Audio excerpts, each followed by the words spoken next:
What is going on, chat? What's up, everybody? How was your weekend? How was your day?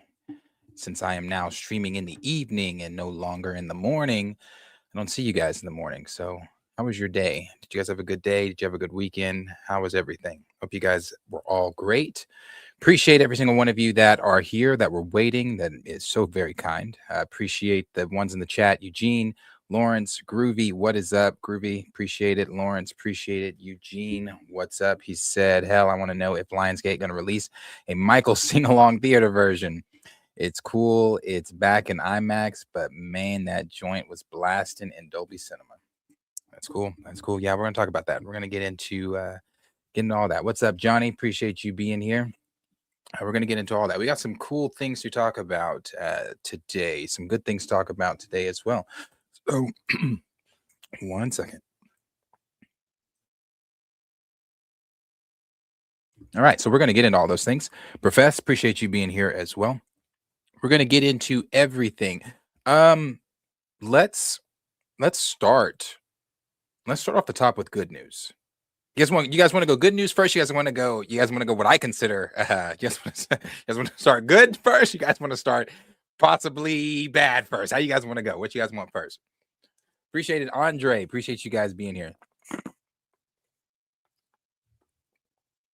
Johnny says they need to release a Michael concert from the past in IMAX 3D. I would pay to watch it. The Bad Tour. Release that Bad Tour in theaters. I am there. I am paying whatever the monies is that you want me to pay. But I don't want just the concert. I want the tour, the behind the scenes stuff, like, you know, the stuff of him walking backstage in the cape, the stuff of him walking to the stadium in the cape, the stuff of, you know, him picking out. I want it all, the whole, but I want it to be the Bad Tour for sure. Lawrence said Michael is close to 600 million. I know the last time I'm gonna save it.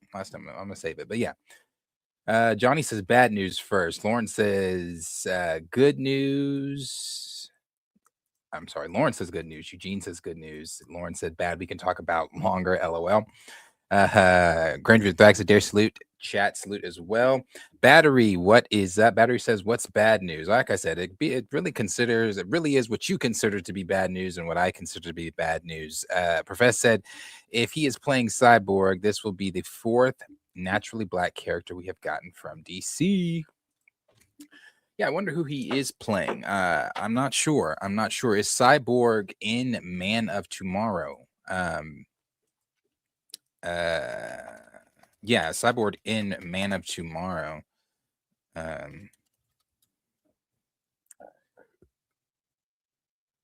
did it do that?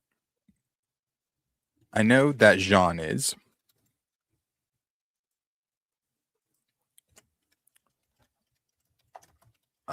But is Cyborg. Anyway, so the cast here for the 2020 movie Man of Tomorrow, that is, I believe, still on HBO Max if you have it. Let me see the full cast here. So you've got Superman, Martian Manhunter, Lobo maybe in it, maybe you getting Lobo back from Supergirl. Martha Kent, John Kent, Lois Lane, Lex Luthor. Am we missing some people? Is this the full cast? Hold on. Missing some people. No, those are our only heroes. But it is, you know, he doesn't have to go specifically off of this. But I suspect he'll probably keep it pretty close to comic and that movie as well.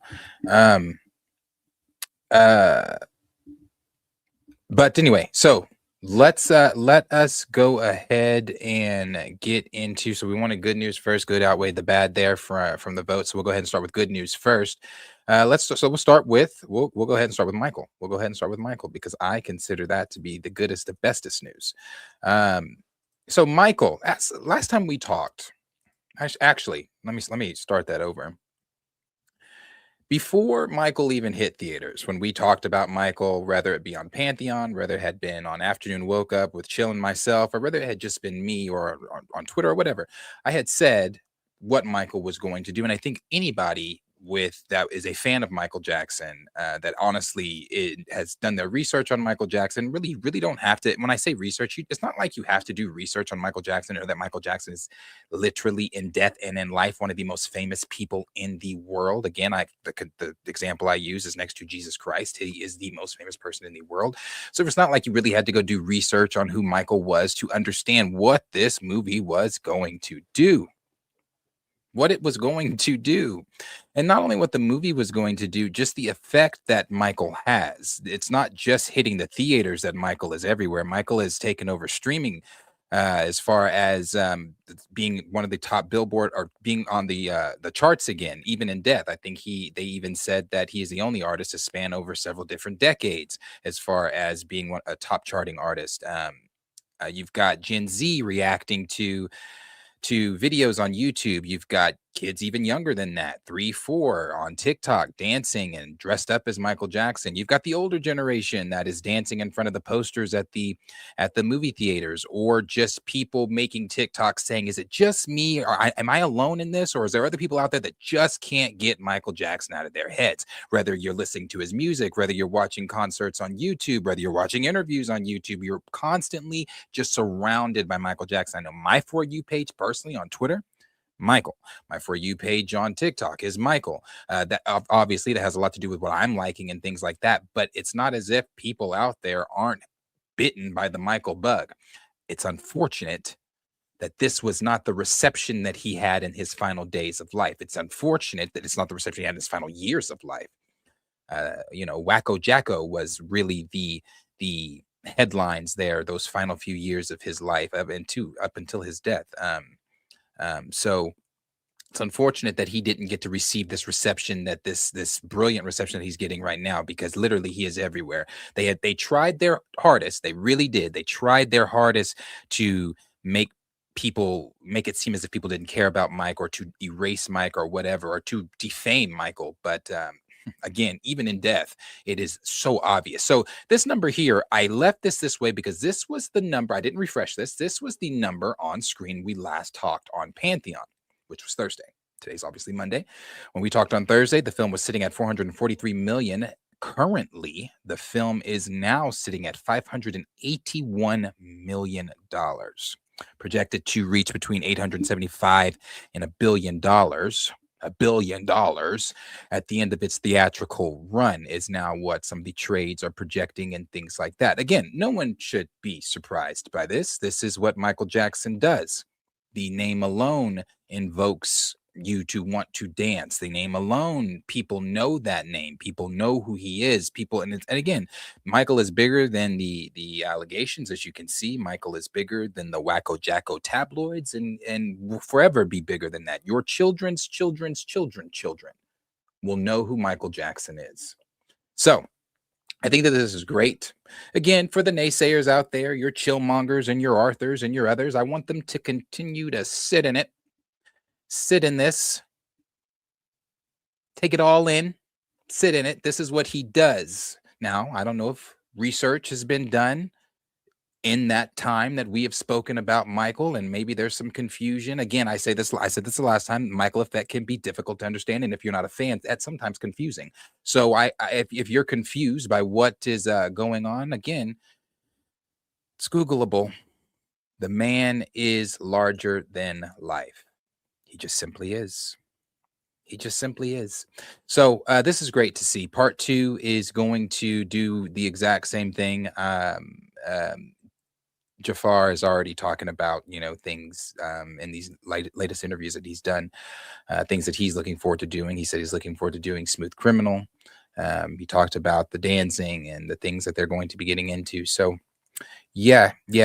We are, Michael's sitting pretty, and I love it. But again, this is knowledge that I was privy to before it hit theaters.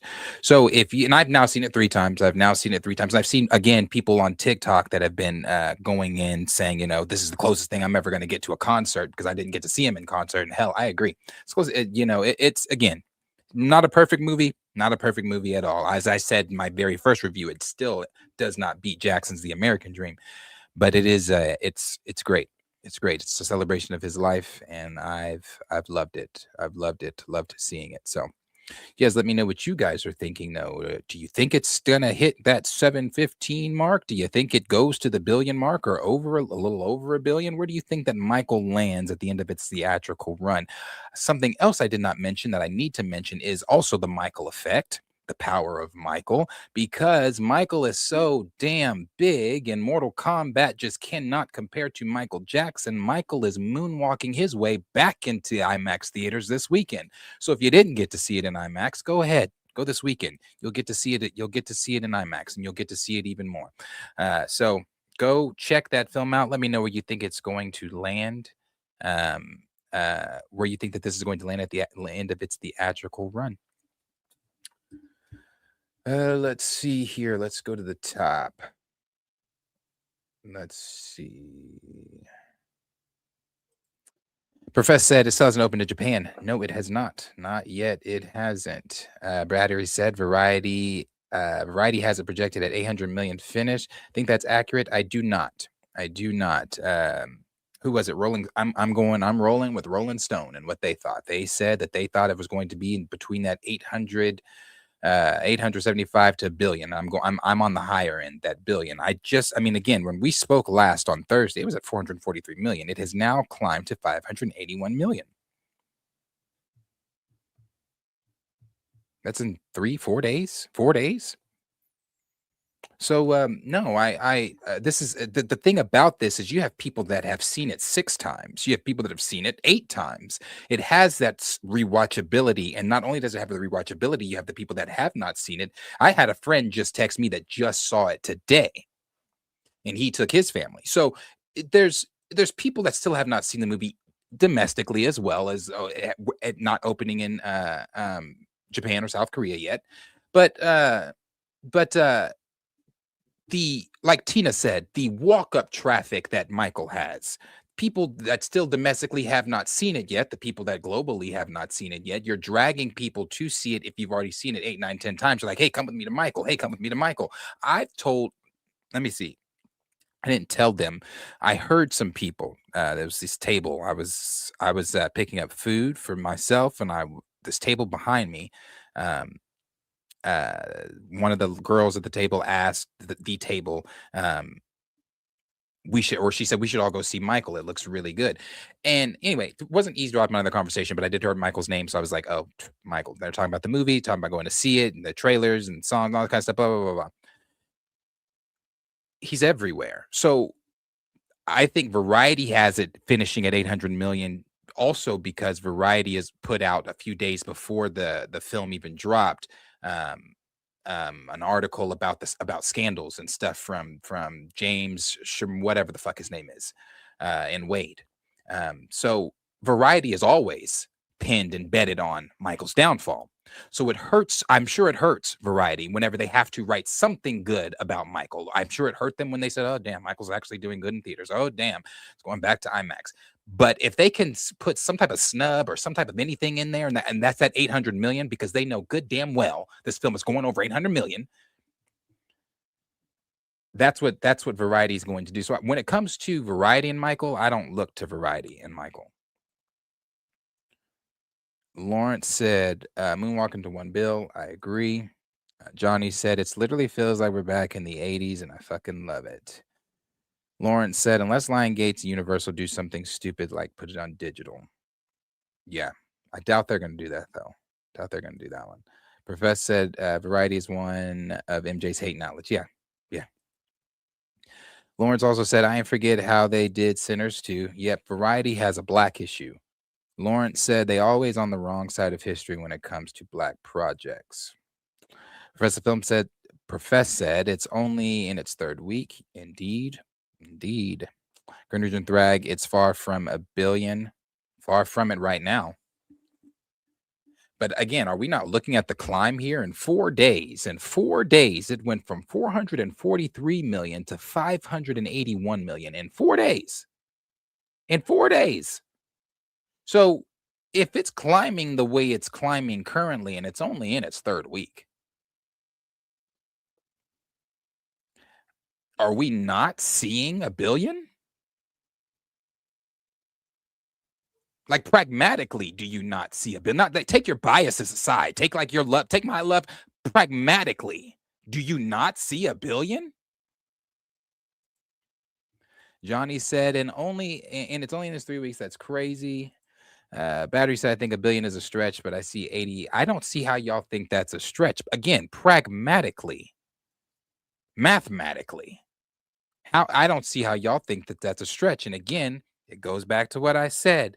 You simply doubting and not understanding Michael, the walk up traffic. And I want to make sure that I coin Tina because she was the one that said that the walk up traffic for Michael will be crazy. And it has been crazy, and it's going to continue to be crazy. It still hasn't opened in two major places, and that is Japan and South Korea. I don't think a billion's a stretch. Variety, The Hollywood Reporter, and Deadline is punching the air right now. Lauren said this week, 4 and 2 other big movies open. It is still doing well. That's true. It's still doing well with other movies. With the Devil Wears Prada in theaters. It's still doing what it's doing. Devil Wears Prada, commendable on definitely on what they're doing, but we all knew they were going to do that as well. But Michael is still doing what it's doing. Greenwich and Thrax said, and I'm telling you, and if it doesn't hit the billion, I'll sit in that myself. I'll sit, but pragmatically, and what I'm looking at, just what I see with my eyes, and realistically, it does. So it's gonna hit a billion, and when it does, I cannot wait. I cannot wait because I don't do it often. When I'm right, I'll just say, "I told you I was." I cannot wait to boast and boast some more, and boast and boast and boast some more about how right I was about Michael, and every single person that said a number under a billion, how wrong you all were about Michael, and how you just simply do not understand the greatest entertainer of all time.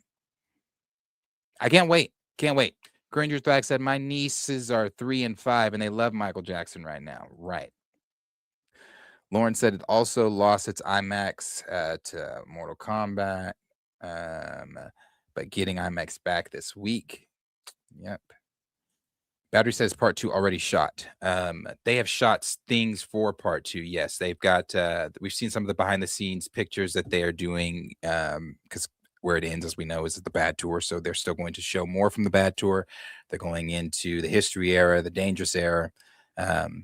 So yeah, they've already shot some of that, and we've seen pictures of Jafar in those eras, and he looks great. He looks just, God, again, uncanny. Looks just like him. Johnny said, the most famous person that walks on earth since Jesus in 100 years. They might write a holy book about him, Jay. Professor said, I want to see it again.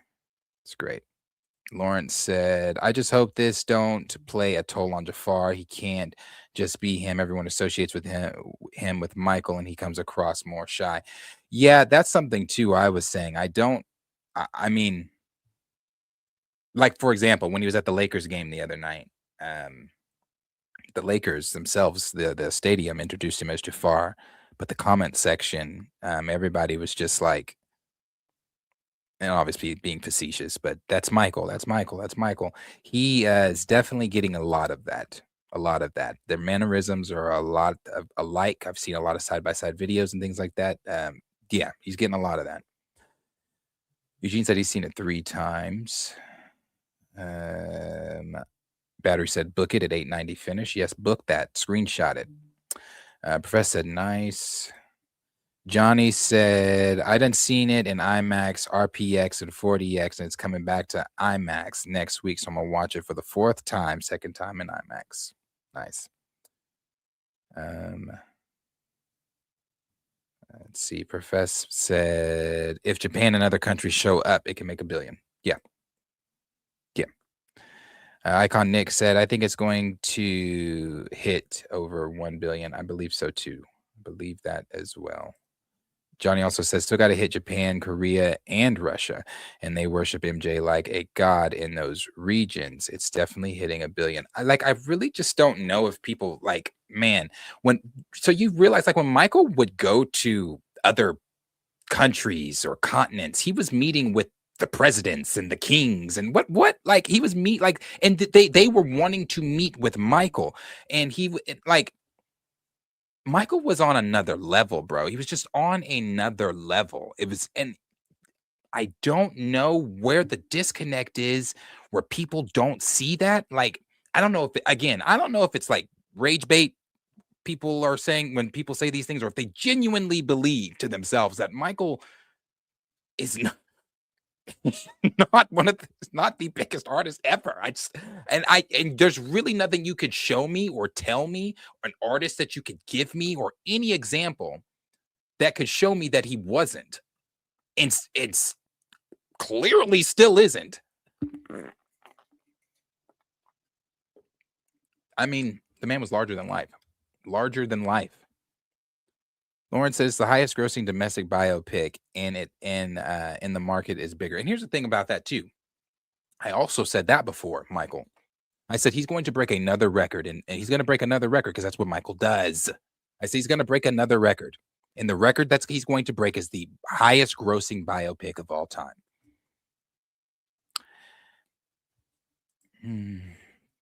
Domestic musical, Lawrence Oppenheimer still the biggest biopic currently. Grand Reason Black said, I meant not far from $1 billion. I see. Battery said, Mortal Kombat bombed, and I still think Masters will be a bigger bomb. Dead franchise. Masters really might be a bomb as well. They look similar. Masters might as well. Lauren said, I kind of hope people see Michael over Mando like with Mortal Kombat. I don't think people are going to really see Mando like that, but the jury's still out. We'll see. We will see. I really don't see it, and we'll get into Mando because they dropped a clip. Which, yeah, anyway, we'll get into that.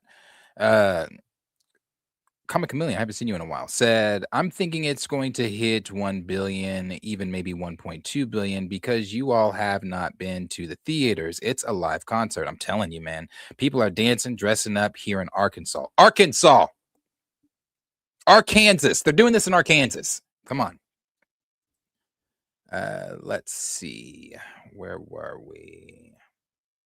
I said facts. Chameleon also said they had midnight showing and people dressed up as your favorite Michael Jackson video or outfit. The theater was filled. Xavier said the best part of the whole new generation is learning about MJ. Yeah. Yep. Johnny said it's outpacing the Queen movie and Oppenheimer, and those movies made 900 million. I'm telling you, like I said, like that's why I said pragmatically. How do you not see it? Antonio said Korea is going to go nuts over Michael. Their boy bands come from the original most successful J5 and black music. I'm trying to tell you, man. I'm trying to tell you. You just don't know who you're dealing with. You don't. This ain't your favorite artist. This ain't your average artist. This is not who you listen to when you pop on your iPod or whatever the fuck it is you turn on. This is Michael Joseph Jackson. I don't, hey man, hey. But if you don't believe me, just continue to watch the numbers. As I said, 4 days ago, the film was sitting at 443 million. And today it's at 581. Profess said, I hope he goes for the Tiger Woods role. But that's the thing. Do you want to just continue to do biopics, or do you want to show that you have range outside of I can mimic a person? I can bring a character that's made up to life. Lawrence said, this is the Sinners of 2026. Johnny said, if Joseph was alive, he would have put Jafar on your right damn now, calling it the comeback tour. Lauren said Jafar would have been on tour if Joe knew his talent. It's funny. Granger Thack said Michael Jackson was America's greatest export at one time. In the 80s, Mike was a part of the American propaganda package along with with Coca-Cola and McDonald's. Arthur said, I liked Michael, but it was missing so much of the story I couldn't love it. The movie will finish short of $1 billion, but a massive success. Hey, we will see. We will see where it lands. We will see where it lands. Anybody that is still doubting that it hits $1 billion, you're delusional. And it's not actually, let me stop it. You're not delusional. You don't want to be wrong. And I understand that. It's tough. It's a tough thing being wrong. I understand that. It's hard to sit in your misery.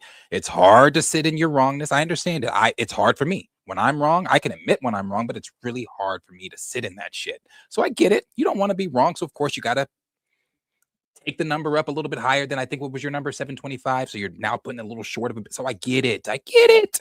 It's hard, but it's going to hit that billion. Antonio said it's definitely going to hit a billion for sure. I don't know these other countries didn't have. I didn't know these other countries didn't have it yet. He is big in Korea, Japan, and Russia. He's big everywhere. Big everywhere. Everywhere. Everywhere. If there is life out there, and I truly believe that there is, but that's a rabbit hole. They listen to Michael. He's everywhere. He's everywhere. Everywhere. Lauren said Mortal Kombat was better than the first one, but still not the good. Still not that good.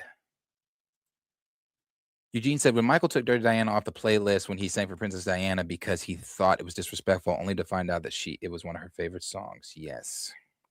Chameleon said when he was in other countries, they handled Michael Jackson like he was a bomb. He was banned for going on balconies because if you go out on the balcony, just wave, it was civil unrest. Oh yeah, and just like when Magic, for example, Magic Johnson would invite him to Lakers games because he was friends with a lot of them. Magic Johnson is in the Remember the Time video. He invited the Lakers games, and every time he would invite Mike to a Lakers game, Mike had to politely decline. And the reason they had to politely decline was because if Michael Jackson showed up courtside at a Lakers game, who the fuck cares about the game? No one is now paying attention to the game. You would have, again, civil unrest, people hurting the floor. You had people trying to die. Like it's again, this is not your favorite artist. This is not The Weeknd or I heard a comparison once before early in other streams, the Jonas Brothers or Justin Bieber or any of the Taylor Swift, or it's none of them where they could sit courtside and do average everyday things. Michael Jackson cannot. He could not. So yeah, brother, it's just many, many, many different things that could be said about Michael and his fame. Battery said Mando is less than 10 days away and the hype is nowhere, bro. Star Wars, what happened to you? Yeah, the hype for Mando is non-existent. Non-existent. The just like Mall Shadow Lords, unfortunately, the finale did get the attention that it deserved, but the show overall wasn't really talked about, which is sad because it is a masterpiece. So yeah, Star Wars is Star Wars. Lauren said they showed 25 minutes of Mando to fans. Where is the hype? Yeah, you had just that day, you had the people that saw the 25 minutes writing their Twitter reviews, but you've seen nothing else of it. Like nobody was matching the hype that was reading the tweets. Nobody was like, oh man, that's got me excited. Now there are people I see that are, your chillmongers, for example. Chill is still excited for Mando and Grogu. I'm not. And here's the thing too. Because the movie does come out in a few days rather. I watched I hadn't seen the first season in forever. I probably since the first season aired. But I watched the first season. I hadn't seen it in forever. We have strayed so far from that. Like the story, what they're doing with Grogu, like we've really gone we've strayed from that. The mystique and care that and I felt it when I was watching season 1 of The Mandalorian the other day. I cared about Grogu, where I don't care about Grogu in The Mandalorian or the movie, and I don't care about him in season 3 or any of the other stuff because it just gets it gets repetitive. The same things he was doing in season 1, he's still doing. So I don't know where we are as far as actual time goes in Star Wars from season 1 to this movie. But if it has been a long span of time, again, you guys know my complaint with it. It's just, I don't know where they're going. Critters and Thrag said, I saw a video on Twitter one time. There was an uncontacted tribe in the Amazon The scientists had never contacted them before, but the tribe knew Michael Jackson. Yeah, seen that video. I showed that video. Mike went to one Lakers game in 85, and they had to pause the game, went to commercial break, escort MJ out because the people in the gym went insane. I mean, well, that's to be expected. Chameleon said, "Hey, I forgot Mando was coming out. Few days. Xavier said, I fear the future theatrical Star Wars if Mando and Grogu flops as hard as I think it will." Well, that's their fault. That's their fault. That is their fault on Mandalorian and Grogu. All right. The next story we'll go to here. Yeah, why not? We'll go to this one. Why not? All right, we'll talk about DC's latest announcement. Over the weekend, DC announced, it was either Friday or Saturday, one of those days, they announced that they are releasing or working on currently a supervillain team-up movie, and that is for Bane and Deathstroke. Another director is reportedly in the mix to helm DC's supervillain team-up movie, is what the headline says. On Twitter, what did the deal say here? I think it just said, it says that Deathstroke and Bane project is in the work at DC. Greg, I'm not going to butcher the last name. He did Superbad and Peacemaker. Oh, goody.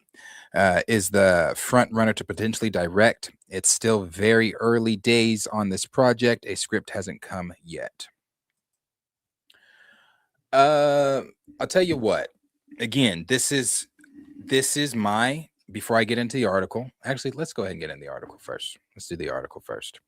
They say back in 2024, the trades reported that Bane and Deathstroke project was in development at DC Studios. Details were sparse at the time, but Captain America Brave New World writer Matthew Orton was said to be working on the script. Ooh.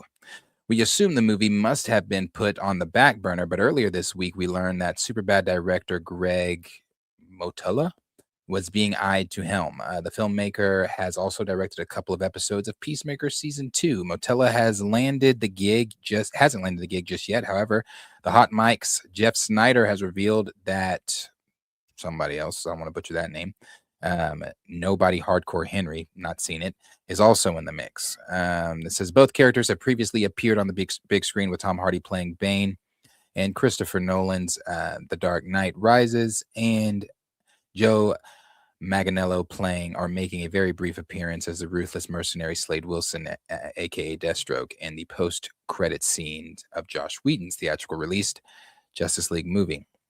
Dave Bautista has often expressed interest in playing Bane, so it'll be interesting to see if he gets in touch with his old friend, I'm sure he has, and Guardian of the Galaxy director James Gunn, now that the character is set to make his DC debut. Whether these villains will team up or take on an even bigger threat or facing against each other remains to be seen. But we're sure they will clash beforehand, even if they do ultimately put their differences aside.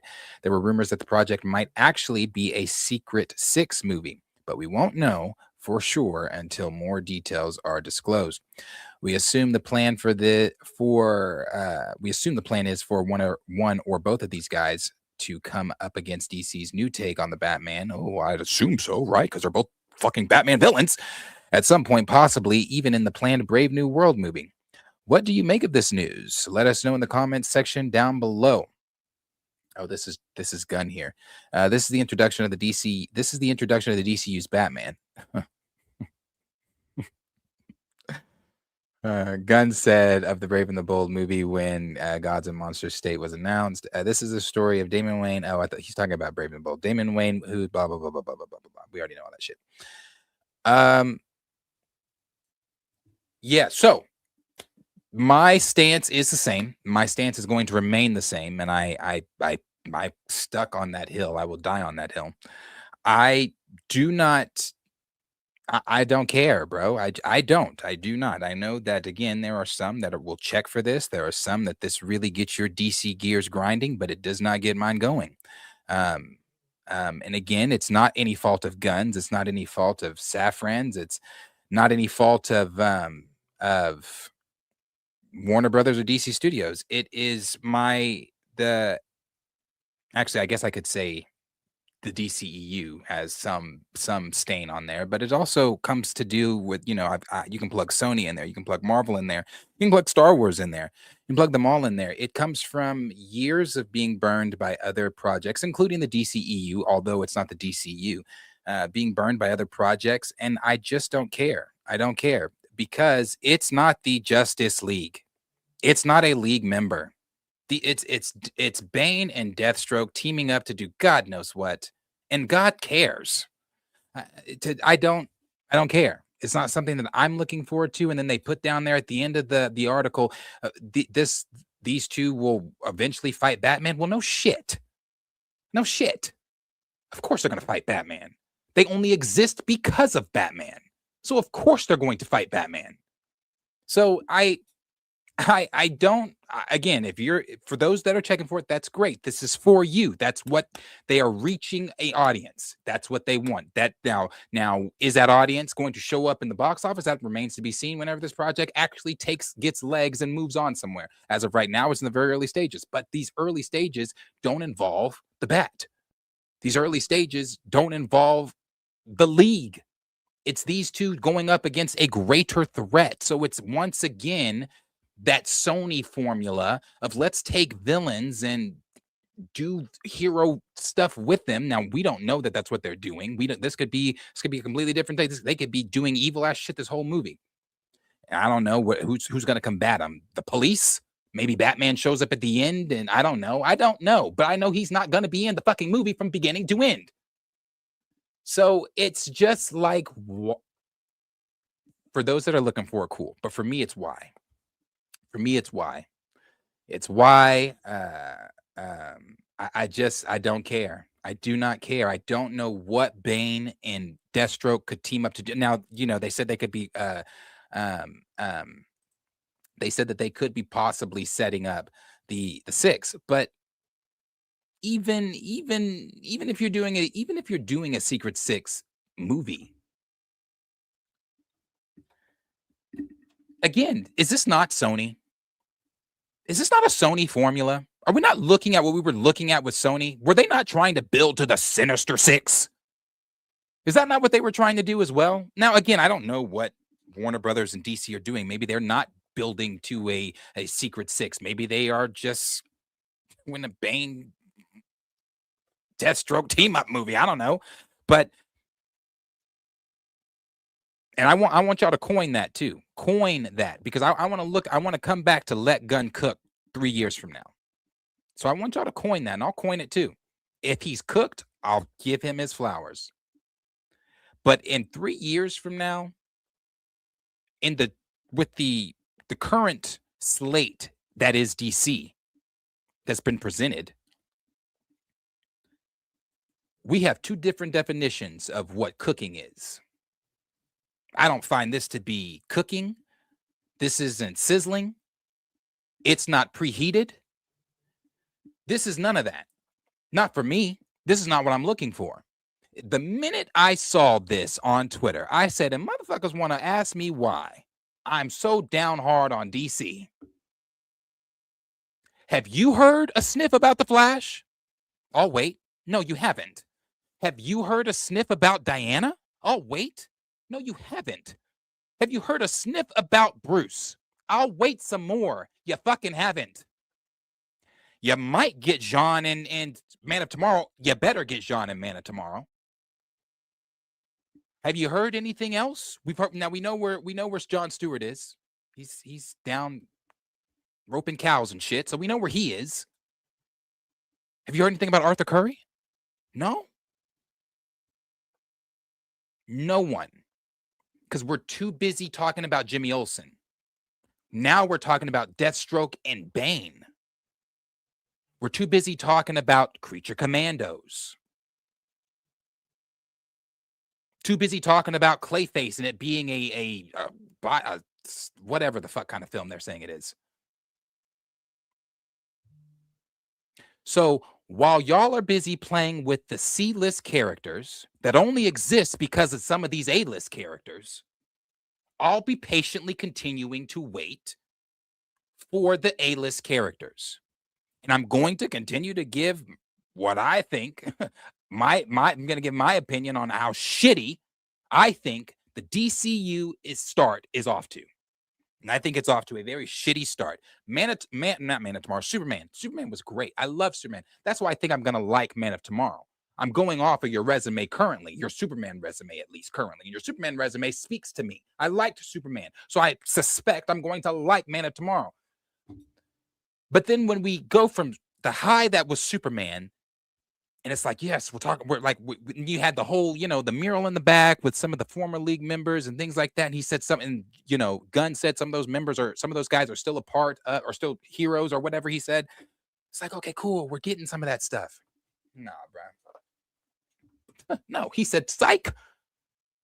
Oh, Darius, let him cook. Let him cook. He's got to get there. He's got to get there. He's got to get there. How do you get there through Jimmy? How do you get there through Jimmy? Oh, Darius, because Gorilla Grodd's in it. So Jimmy's probably going to be investigating Gorilla Grodd. And probably by the 10th episode, we might get something in Central City featuring the Flash. Featuring the Flash. Gorilla Grodd, and we're featuring the Flash. But y'all like that, right? That's cool. That's cool. That's cool. I love that. Yay. I'm having fun over here with the villains, and the superhero is going to come in the third movie. I'm not interested in that. I'm not interested. I'm not having fun with that. I didn't have fun with it with Sony. I didn't have fun in the last 5 years of Marvel with their C-list, D-list, F-list characters. And I'm not having fun in DC right now either. It's because we're still talking about C-list characters. I wouldn't be surprised if in the coming months he brings Sergeant Rock back up. So, again, if you're having fun with this DC, that is great. They are reaching someone.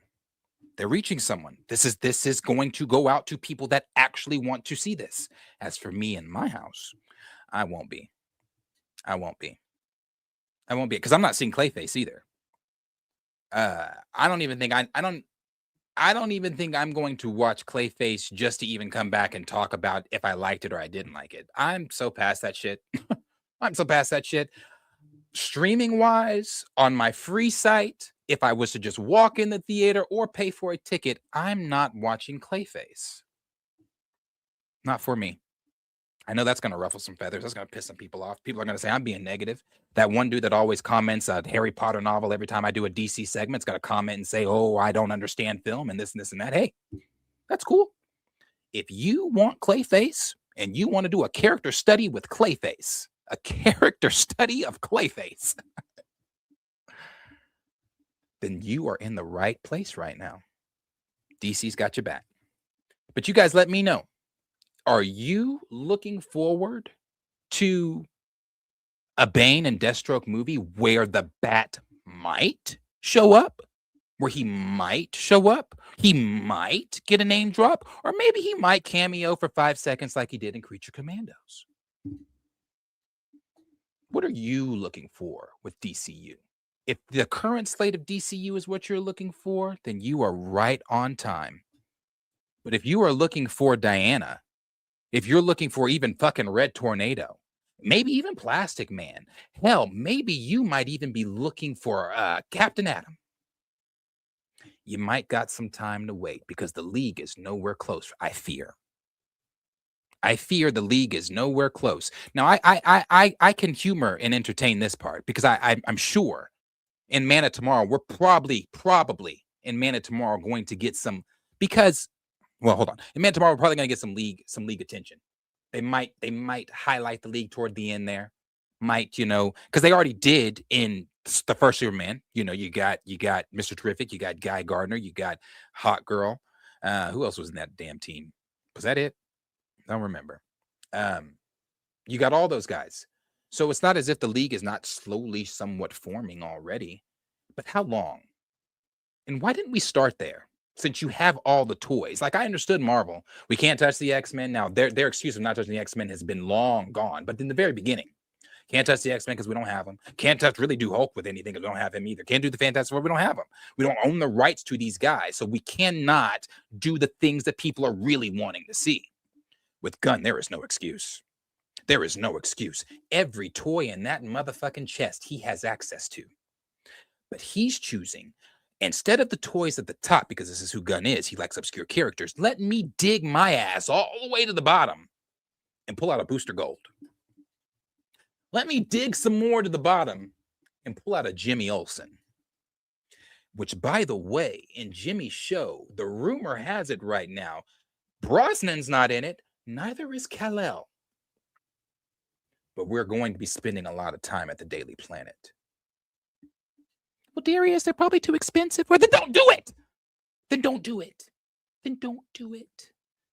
Put your efforts and money toward a better character. Darius, Brosnan's too expensive for that type of show. Why does Kal-El? Because they're the main focal points. But hey, we want to go run with Jimmy. Run on with Jimmy. Also, the whole thing that they're building to, if rumors are to be believed, is supposed to, the overall story that they're building to in the DCU is supposed to take place in Lanterns. If the rumors are to be believed, is supposed to take place in Lanterns. And then that story that is going to span and be the overall bigger story of the DC, the first part of the DCU, again, if rumors are to be believed. So I'm sure by that time that we get to whatever the event is, what is it? Darkest Night or whatever. What is it? Lanterns.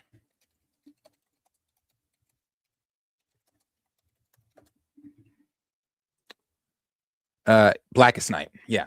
Blackest Night is, I believe, what the rumors suggest that they are trying to lead to. And that could just be for the Lanterns. I'm not really sure. I would have to go back and read that Reddit deal. But so the League, I know, is coming. I know they're coming. It's just the frustration for me of when. And I know, let them cook. But when we're cooking with ingredients that aren't adding to the League, I want to leave. I don't want to eat anymore. I want to push away from the table and I want to get up and I want to leave. Because right now the ingredients I'm seeing you use aren't recipes for the League. So that's where I am with it. So if you're happy with that, hey, be happy with it. You let me know if you're looking forward to a Bane and what's his name? Deathstroke film. Grand Region Thrag said Bane and Deathstroke. He said I'm in. Battery said Bane and Deathstroke. Hell yeah, gun cooking. There it is. Coin it. Johnny said, isn't Bane Hispanic? Yes.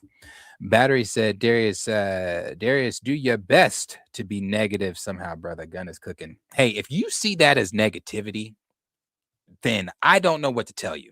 Not everything when somebody gives an opinion or when somebody gives whatever, it's not negativity. I'm not being negative.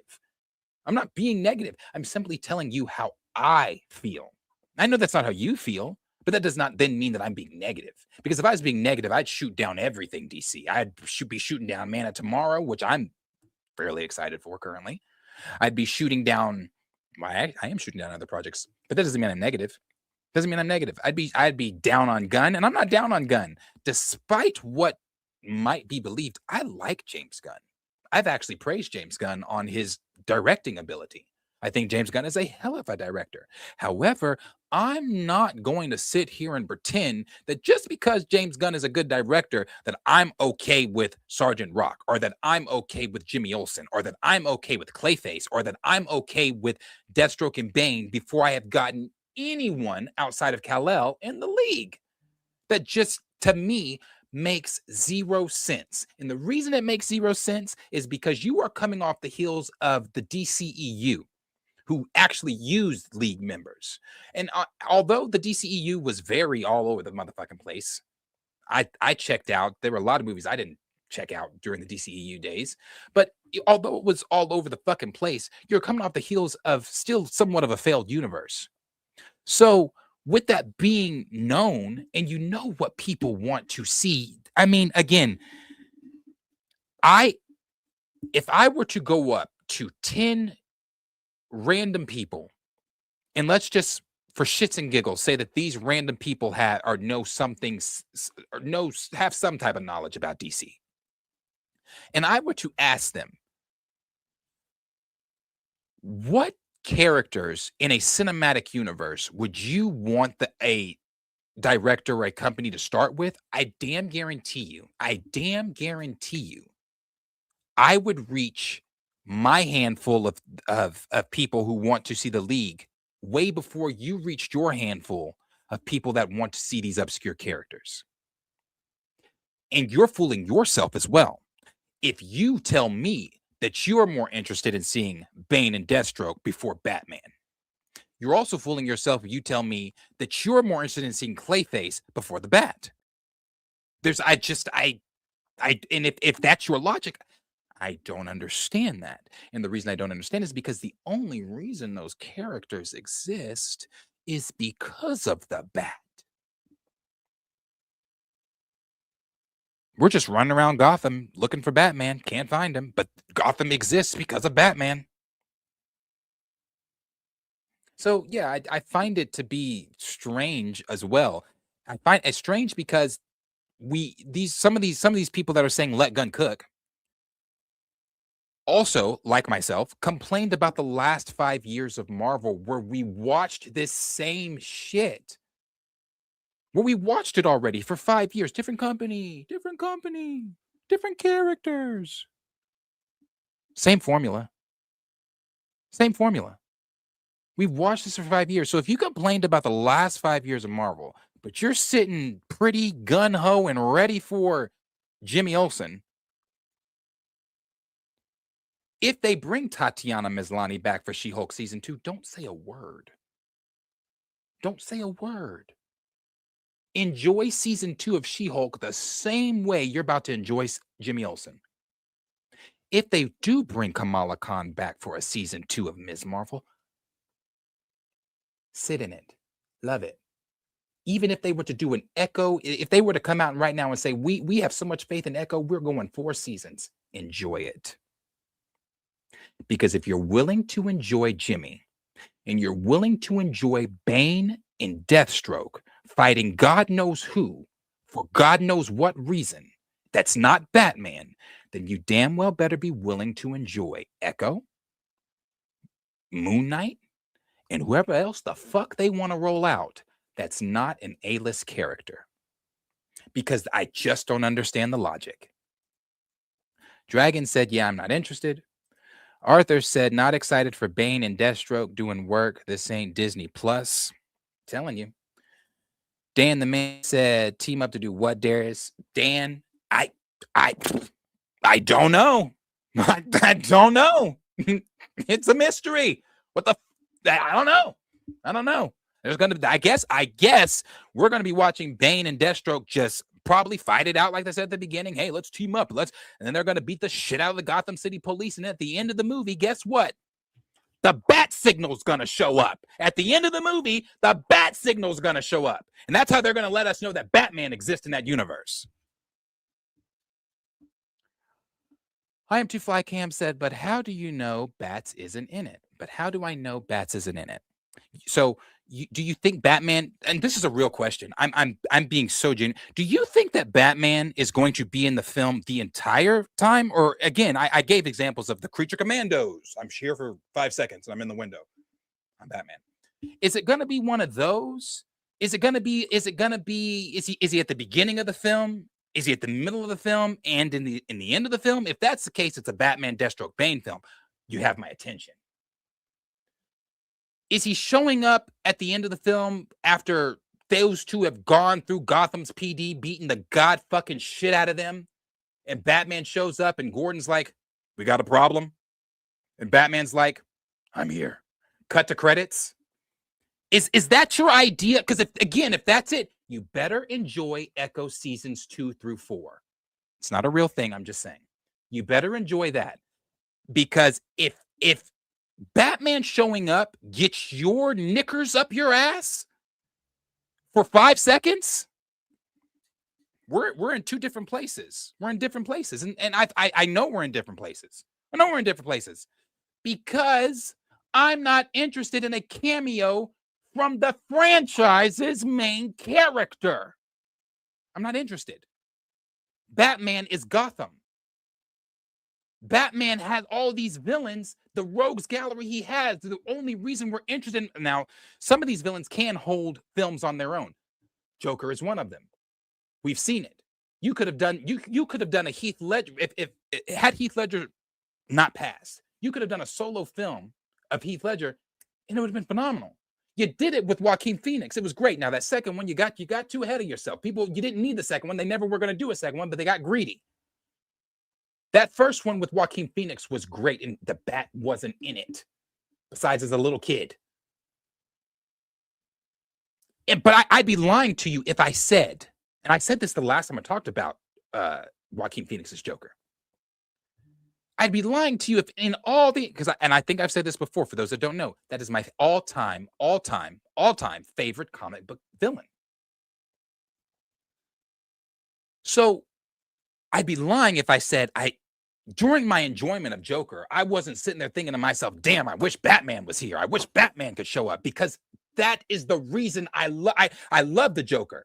I love the Joker because obviously his own personal reasons, but the relationship between him and Batman, that's what makes him so fucking interesting as well. Not only that, the relationship between Batman and all his villains.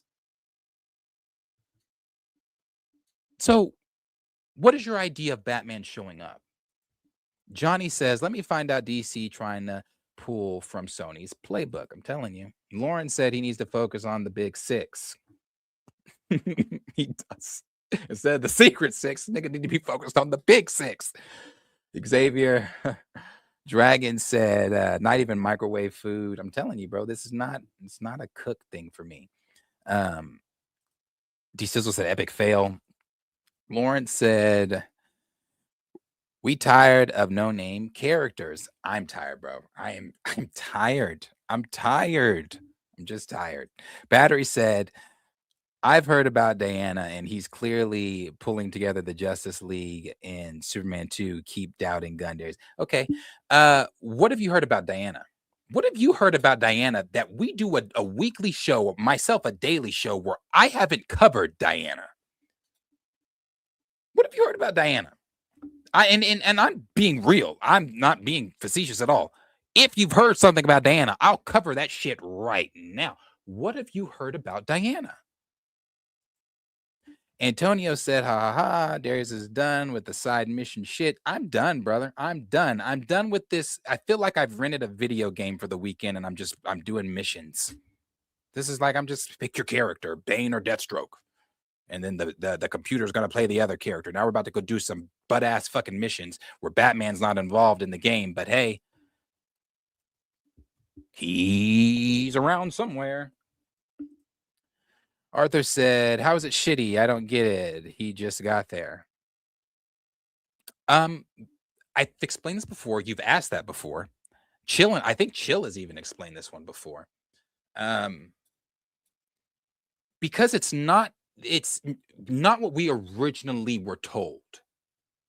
A lot of these projects, have you heard anything about Paradise Lost, or is it just Lost? Because I've heard nothing about it.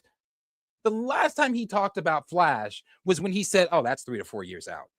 3 to 4 years out? Huh. 3 to 4 years out, but we're doing Jimmy Olsen right now. We know John's and Lanterns. So I say shitty because, for me, my opinion is shitty. There's no talk of the League. Why is that hard to comprehend? Every time we have a stream and I talk about DC, I say every time, it's because the League is absent. That's why. That is why. And instead of picking from the pretty League tree, we're picking from the seedless tree. That's why. Is it shitty for you? Probably not. You might enjoy the Jimmy Show. You might enjoy Clayface. You might enjoy Death and Bane Stroke.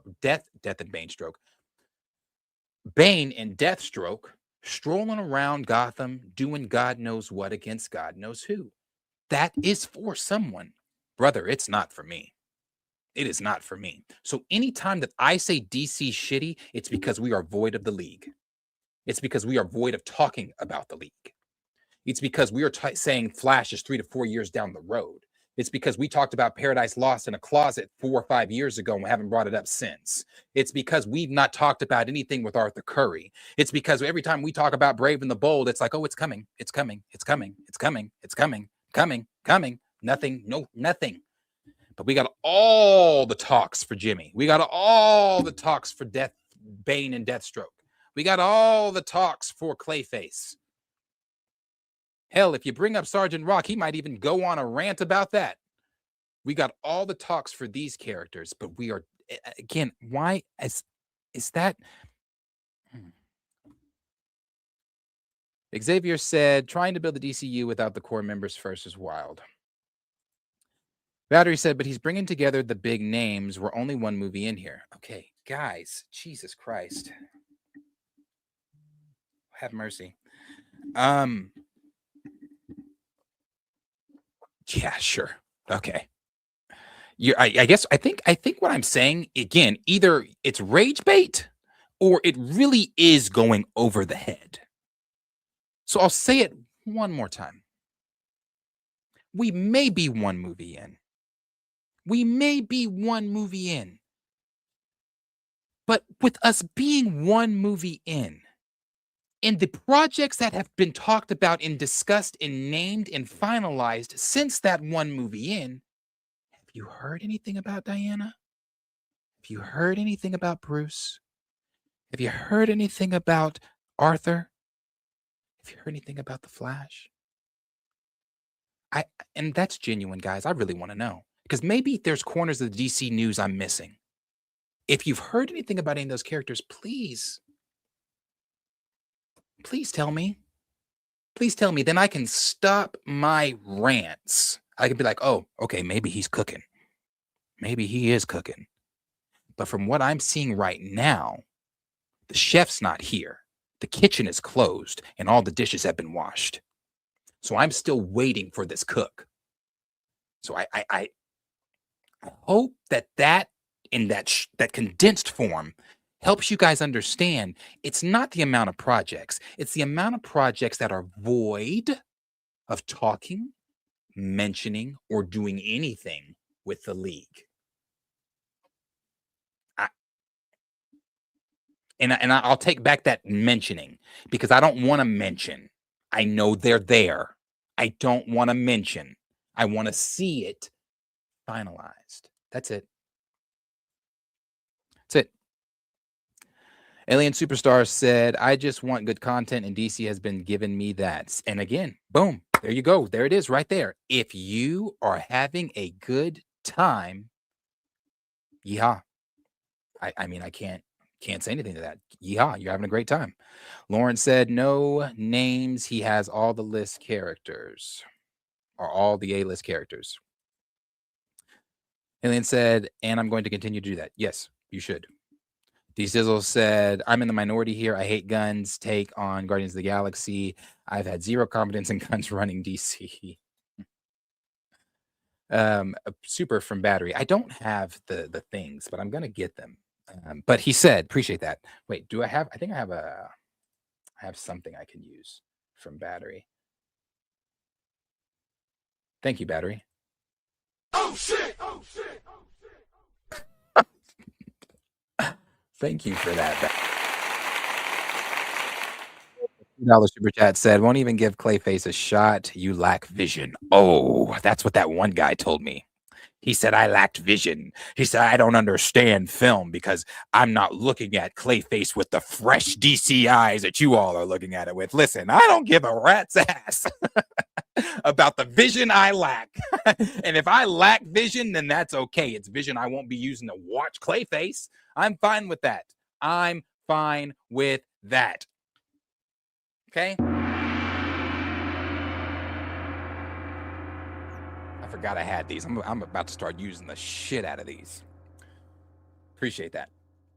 KJ said, we need a true A-lister like Condiment King. Oh, no. Oh no. Dragon said, yeah, Gun definitely tripping, in my opinion. I got another super, and that super is coming from I Am Too Fly Cam. Oh shit! Oh shit! Cam said Gun is coming off Snyder crap. He needs distance. Oh, okay. Okay. What is the distance? From the league? Is the distance from the league? Is this like some bad relationship thing? Like, oh God, we had such a bad time with the league in Snyderverse. We need a break. No, I just needed a break from whatever they were doing in the Snyder universe that got fucked up and complicated. I don't need a break from Kal-El. I don't need a break from the league. I what's the break? Hanging out with Bane and Deathstroke? Clock back in. No breaks needed. Chameleon said, I really don't care about Deathstroke or Bane. Clayface. None of these people without Batman. Clayface, none of these people without Batman. Yeah. I mean, that's the same way I feel. Again, if this was 5 years ago, I said this before and I'll say it again. If this was 5 years ago, you would have me sold. I'd be like, man, boom, Bane and Deathstroke, Clayface character study. Amazing. A Jimmy Olsen show where he's stalking and reporting on villains. Sign me the fuck up. I'd have been there. If this was 5 years ago, because I was in a different place. But again, because I've touched this stove so many times and been burned and came back and been burned and came back and been burned and came back, I refuse to touch that same formula stove with James Gunn and his DCU. No thanks. So like, but again, if you are one that Clayface doing some character study stuff and Bane and Deathstroke doing some team up buddy stuff, fighting whoever gets you going for that's great. That's fantastic. I'm not shitting on you. Great. Go watch the film. Make it make all the monies in the world. That's if it reaches $1 billion. Let's go, James Gunn. Not for me. I'll wait for the league. I'll be patiently waiting for the league. It's not for me. It's not for me. I don't care how good it is. It's not for me. Alien Superstar said, it's a good thing a lot of y'all fans aren't running these companies. Yeah, it's a good thing. It's a good thing I'm not running DC, because if I was running DC, God, I would probably run DC into the ground. You want to know why? I would probably do what Gunn did. I'd start with Superman. Actually, let me take that back. I take that back. Boom, boom, boom, boom, boom. If I was running DC, like you said, I'd probably run it. I'd be one of the people that probably run the company into the ground, because I would do something drastic. I would do something never heard of. I would do something that would probably shake the franchise, shake Hollywood. I'd start with the Justice League. Oh my God. Oh my God. Blasphemy. I'd start with the League. I'd start with a crisis, something that's happening. They've already been the League. They are not just meeting for the first time. They've been the League. They've already fought different and faced different catastrophes and solved them and all that kind of stuff. They're already League. They already have a relationship. They already know the banter. They already know everybody's moves. That's where I would start. It wouldn't be Superman, Diana, Bruce. Like we're meeting for the first. No, we're jumping in. We're jumping in. Why? Because everyone knows that these characters exist. And they already know that there's a thing called the Justice League. We don't have to take 10 years to build to it. We don't. We just don't. It doesn't take 10 years to get to the big movie. We don't have to. Again, Marvel was different. They didn't have the toys. He does. No excuse. That's what I would do. D. Sizzle said, with the MCU riding the struggle bus, you'd think main Justice League members at the Green Lantern's course would be popping early on. You think? KJ said, Jimmy crack corn and Terry don't care at all. At all. UN Preem 95 said, respectfully, all I want is a new Batman and Wonder Woman. Don't really care about anything else. Yeah, I mean, see, and those are League members. those are main characters people want to see. I'm not saying that. I'm not saying people wouldn't want to see a Deathstroke and Bane film. I'm sure people will probably go see this. There are people in the chat that are defending it. I'm sure people want to go see it. I'm not one of them, and obviously, Preem ain't one of them either. He wants to see the heavy hitters. Bruce, Diana, Deathstroke. Xavier said cooking side dishes, but no one wants to touch the main dishes at all. At all. They said, oh no, we can only serve appetizers today. No. Cook went home and all we know how to make is appetizers. So we're going to keep feeding y'all these appetizers. Another super, and that one came from Lawrence. Appreciate that, Lawrence.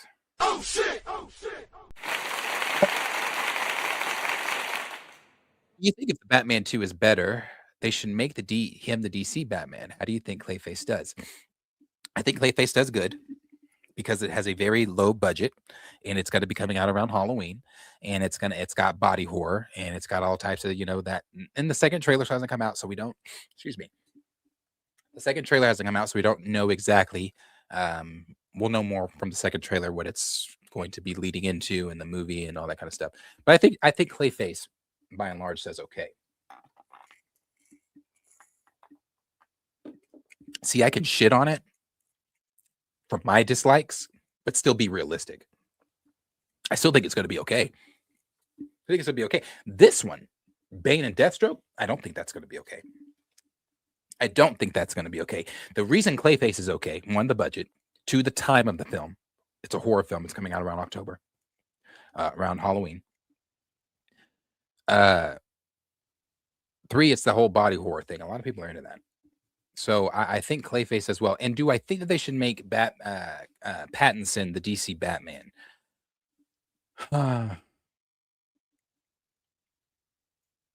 I have gone back and forth on that one. Sometimes I say yes, just because I'm so sick of Batman not being in the DCU. I'm like, fine, I'll just settle if it's Pattinson. Just God, can we get Batman in the DCU? Please. I'm begging. I really am. I'm begging. So I settle for him on those reasons, but I really want the more comic book fantastical Batman in the DCU opposed to Matt Reeves. And I love Matt Reeves' stuff. I know I'm going to love Batman too because I love that first one. I can't wait. See the difference? See the difference? I can't wait for Matt Reeves' Batman 2. I'm excited for Matt Reeves' Batman 2. Darius, why are you excited for that one, but you're not excited for... I'll give you one good reason. Batman.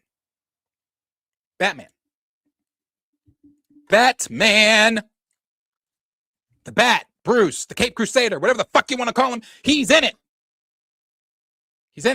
So I go back and forth because I really want the more bigger, like I said, more comic book fantastical bats. D Stizzle said, gun cooking with year-old Crisco. What is up? Appreciate you being here. Cleves Laughing Alien said, I'm willing to enjoy good content. This whole conversation makes no sense. I'm sorry. Hey, again, that's fine. If you guys, if it's for me, I'm past. I guess now I'm let me start over. I don't understand how it doesn't make sense because I've explained it so many times. I'm past just wanting good content. Guys, Jesus. Okay. Was 5 years ago really that long for some of you, or did you block it all out? Maybe it was so hard on some of you that you literally mentally blocked out the last 5 years of superhero content, whether it be from DC, whether it be from Marvel, whether it be from Sony, and if you want to throw Star Wars in it, whether it be from Star Wars. I feel like some of you have mentally blocked out the last 5 years. Like Moon Knight. There's no Moon Knight here. Like, this is bossing fucking say. Like, you guys have no idea what I'm talking about. I'm past just wanting good content. I sat through Moon Knight. not DC. I understand that. Still burned. I sat through Miss Marvel, not DC. I understand that. Still burned. I sat through She-Hulk, which really wasn't as bad as a lot of people made it seem, except for that last episode. It was god awful. I sat through Echo. I sat through Hawkeye. What else? Am I missing things? Brave New Falcon and the Winter Soldier. I sat through that. That's where I started waning. That's where the cracks for me started to show. So for all that content that I sat through, and each time, and it's on my YouTube page, this is when I had a whole panel. There's 4 of us were in one room talking on different mics, giving our own 4 different opinions. We used to react to every Marvel Disney show. The last Disney show we reacted to was She-Hulk, and you want to know why? Because we were tired. We were worn out. We couldn't do anymore. We talked, and if you go back and you look at those videos, not that any of, I'm sure none of you are, but if you were to go back and look at any of those reaction videos we did, I'm pretty positive as fuck. I even said, you know what? They're figuring things out. They're getting it all together, guys. It's all right. It's okay. But then my enthusiasm turned into what the fuck? My enthusiasm turned into, I'm not watching this. Did I watch Daredevil season 2? Nope. Did I finish season 1? Nope. Am I gonna watch season 2 or finish season 1? You want to know why? Because regardless of it being DC, regardless of it being Marvel, regardless of being Star Wars, regardless of being whoever, I am burnt out on just wanting good content. I am burnt out on, and again, if you're considering Peacemaker, because I didn't watch Peacemaker season 1 or 2. So if Peacemaker's your consideration of good content, good. They're reaching someone. I'm not looking for Peacemaker, so I don't consider that to be good content for me. Again, I sat through all that shit, so I'm done. I'm done sitting through it. So I'm not enjoying a Bane and Deathstroke buddy cop movie because Sony, if you remember, I know a lot of you mentally, from what I'm starting to see, mentally blocked out the last 5 years, but let's remember a little Rhino and Sandman film that Sony was cooking up. A Rhino Sony Sandman buddy cop film. Sound familiar? They were cooking that same shit. Sony was cooking Bad Bunny's El Muerto before he dropped off the project. And before they reconfigured, hey, this villain shit ain't working. So it may not make sense to some of you, and that's fine. It doesn't have to, because you're not me. And you're not the one that's not going to be consuming this stuff. I'm not. I'm patiently sitting back. I'm watching Man of Tomorrow because I'm excited for it. I'm watching the Batman 2 because I'm excited for it. But anything after that has been currently announced, I'm not going to see. Gas is almost $5. Gas is $5 a gallon. On top of gas being $5 a gallon, it's almost upwards from $50 for $50. $50 or up for me to go to the theater with 2 tickets to see these movies. So I don't want to spend $50 and have a shit time. And I'm basing that off of what I'm seeing so far. So no, I don't care. May not make sense to some of you, but I don't care. Cleve said, you can build, but not these characters, LOL. Granger Stack said, LOL, Batman needs to be in it. Buckthought said, facts. Granger Stack said, what if they put Robin or the Red Hood in it? Like, and I'm to do what? Like the Red Hood to be a villain, or Robin to fight Bane and Deathstroke without Bat? That might get some people going. D Sizzle said, this is Gun's cooking. Worst restaurant ever. Antonio Film said, all jokes aside, Gunn is doing the Guardians of the Galaxy recipe to DC right now, or right down to that ugly ass janitor uniform he puts Superman in. Cream said, only way I'm cool with this is if they fight Nightwing. You know what? I could accept that. I could accept it because it goes with the logic that they've already set place in DCU because Damian is starting as Robin, which means he's already had Dick as his Robin. So I could accept that. I would actually like that. I wouldn't mind that because it would make sense. Okay, Batman. Well, Batman still shows up even when Nightwing does stuff. But okay, I could accept Batman not showing up if you were to throw in Dick. Pause. Grayson. Buckslot said they're going to show his cape. Yeah, and then cut to credits. Grand Richard Thrag said, yeah, what if it's Nightwing in it? Yeah, I'd be all right with that. I am Too Fly Cam said, if it's good, it's good. Batman is barely in the Dark Knight, and people worship that movie. Batman is barely. You know what? Hey, you know what? I can't. If it's good, it's good, huh? If it's good, it's good. If Batman's not in a Batman project, if it's good, it's good. When we go see Planet of the Apes, if the apes ain't in it, if it's good, it's good. When we go see Toy Story 5, if the toys are absent, hey, if that shit is good, it's fucking good. Lawrence said, a lot of people are Batman and Joker and Harley fans over DC. That is very true. D Stizzle said, get ready for the Mr.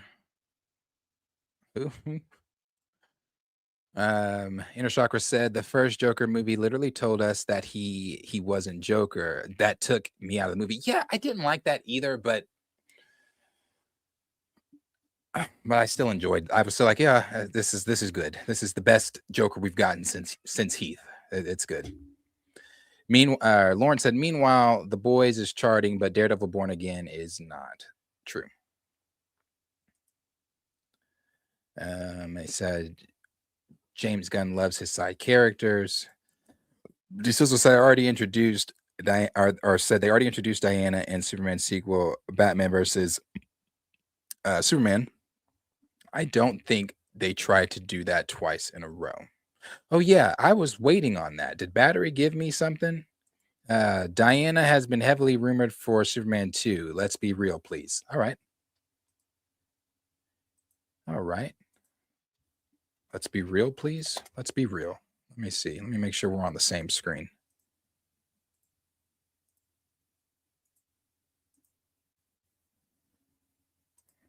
Let's be real. Now, the only thing that before I press enter on this, the only thing that I know for Wonder Woman heavily rumored, heavily is a very strong word to use, but heavily rumored for Superman 2 is the confusion of, was Girl playing Maxima or was she playing Wonder Woman? If you consider that to be heavily rumored, then we have two different definitions of heavily. But let's see.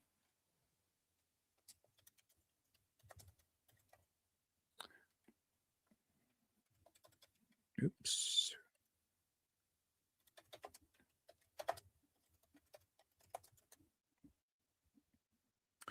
Rumors regarding Wonder Woman's appearance in the upcoming Superman sequel, currently titled Man of Tomorrow, slated 2027, have circulated, but they are heavily debated. I think so. Maybe you misused heavily, and have been partially addressed by DC Studios co-CEO James Gunn. And this is the AI review here on, and then it goes, of course, into all the other little details and bullet points here. So let's be real. I don't think she's been heavily rumored, because if she was heavily rumored, and I'm not saying this as like a knock on or as a knock thing, I have a YouTube show that covers these things. If she were heavily rumored, it would have been a main topic. It would have been a main topic. It would have been a main topic, not only just talking points from me, with an article from a trade or someone, from a comicbookmovie.com, or maybe from Collider, or maybe from who some of those other ones, some of those others. But it's simply not, because it's not heavily rumored. She was confused to either have been Maxima or Wonder Woman. That was the only time I talked about it on the show where I said, if she is Wonder Woman, I am so happy. Thank you. Not my ideal pick for Wonder Woman, but I'll take it because we're getting her in here. That's not what happened. People said she's either playing Wonder Woman or she's playing Maxima, which the trades confirmed Maxima. James Gunn confirmed Maxima when he went off on his whole deadline rant, calling them whatever he called them, which to me confirmed Maxima because that's what James Gunn does. Whenever something gets spread online that he didn't want to get out, he'll go at when he went at that scooper and called him a liar, and then what he called him a liar for turned out to be in the fucking movie. James does that all the time. So we knew it was Maxima when he went off on Deadline.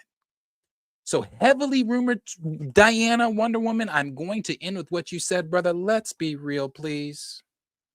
Let's be real, please. Arthur said, Darius, you're the only one checking for Aquaman. I'm not. Let me explain it. I'm not checking for Aquaman. The nigga's just in the league. I'm not checking for Aquaman, but he's in the league. He's in the league. He's a part of the fucking league. That's it. That is it. That's it. And for me, and here's the thing, you said I'm the only one checking for Aquaman. I didn't even watch either one of the DCEU Aquaman films, never seen them, never will. And those weren't they the highest grossing DCEU films? No, everybody else is checking for Aquaman. I'm not checking for Aquaman. Professor Film said, fan, I'm rooting for DC Studios, but they need to bring Bruce and Diana in. Yeah. D-Sizzle said, don't believe everything you see / read on the interwebs. Battery also said, Diana has been heavily... Oh, no, that's the thing that we just read. He said, and I believe we have our Batman. Well, what you believe and what DC is telling us are two different things. Two different things. I need to know what DC is telling me. Granger Thwack said, I was going to say maybe they decided to not do the Batman 2 thing and go with Pattinson's Batman. Antonio Film said, definitely right about that, Darius. The rollout video Gunn gave the most exciting ones with the animatics got canceled. Or you haven't heard nothing since. Very anticlimactic. Yeah. Johnny Rastafari said, Darius brought the soundboard out. That's, Carolina Boy said, you ain't getting Batman, you getting Kite Man. Oh, shit. Not Kite Man. Dragonfly Jones said, these dudes still talking about Snyder after all these years. They still love the Snyderverse. Battery said, distance for the general audience, Darius. Normies need time to come back. What are we talking about? What are we talking about? What are we talking about? Are you kidding me? Are you fucking kidding me? Okay, let me give another example here. Let's give another example. So you're telling me, let's just say if Marvel did an Avengers film. No. Yeah, sure. Marvel did an Avengers film and it was bad. Do they say, well, people need a break from heroes, from the Avengers. We need to give them distance. So instead of doing the Avengers, we're going to pull in the Power Pack. Audience might eat that up. You guys, everybody on the board agree that's stupid as fuck. One, just because somebody and Zack Snyder did what he did with the DCEU and some liked it and some didn't, does not then mean that the new regime has to take on the sins of the old regime and then say, hey, because he did the franchise's favorited characters in a way that some people didn't like, we need to distance ourselves from him. And we need to point to characters like Jimmy Olsen and Clayface and Deathstroke and Bane. I think that'll get the audience fed enough to get us back to the league. That's crazy, brother. That is a crazy logic. That is crazy as shit. If you think that they need that the general audience, even normies, need distance from heroes with powers that can actually do shit and give you spectacle in film, you're out of your fucking mind. Now, I've entertained some of the DC takes and I'll let them go, but that one's crazy. That's insane. D Stizzle said, Batmite will save the DCU. Let Gunn tell it. KJ said, Deathstroke could work without Batman in the Titans movie. They said, I'm not trying. Clayface and Two-Face without Bruce. Diesel said Deathstroke was supposed to be an antagonist in Ben Affleck's rejected Batman pitch. He was. It was supposed to be Joe, wasn't it, returning? Let's see. Granders and Thrag say, yeah, that's good. No need to reintroduce them. I'm telling you, man, that I said that from when Gunn first took over DC. I said that. That was my point. I said that on stream. I said where I would start would be that these motherfuckers have already been the Justice League. They have already saved the galaxy plenty of times. They had already stopped catastrophe after catastrophe. They have met with the presidents. They have done this. They've done that. They've had their goods, their bads. They've lost. They've won. That's where I'd pick up.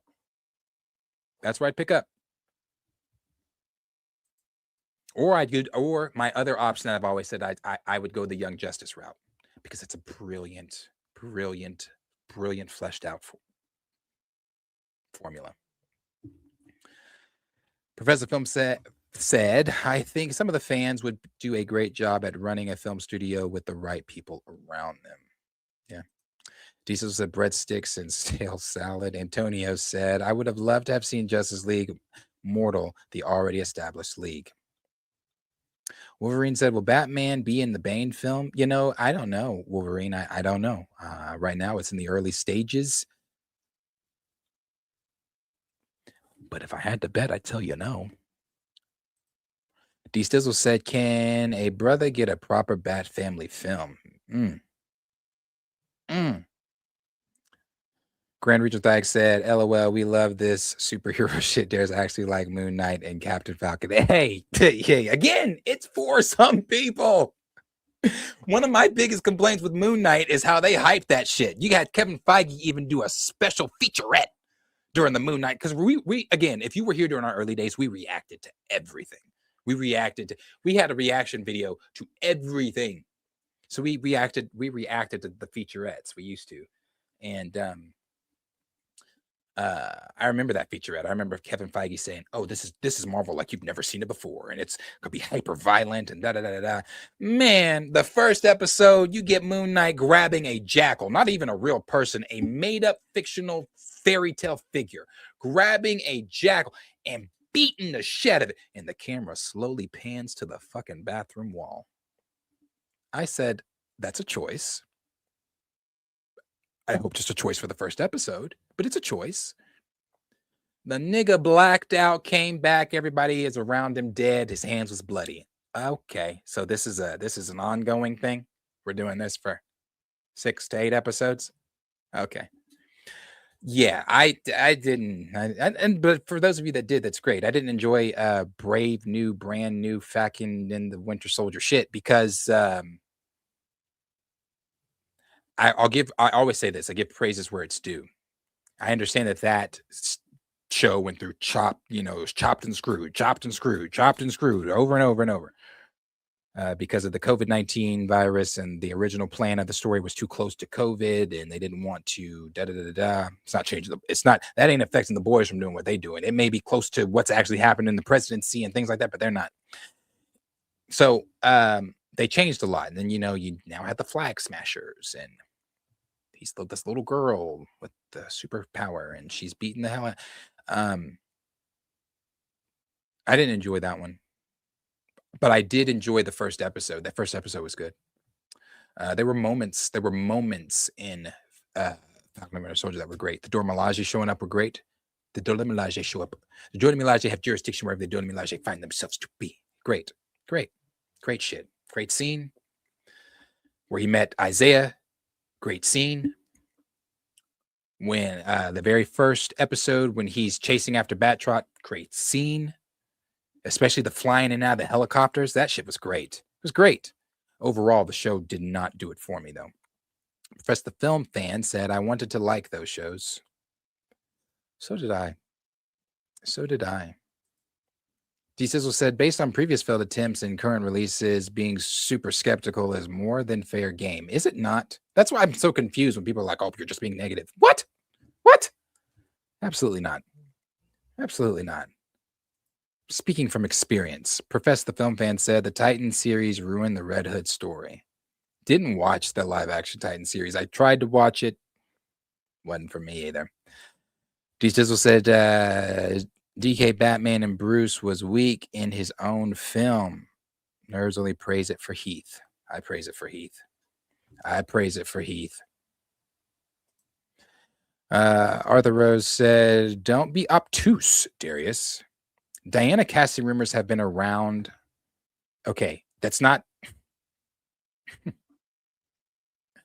Okay, so again, you're telling me not to be obtuse. Tell the AI overview not to be obtuse then, because was her name mentioned here in this overview?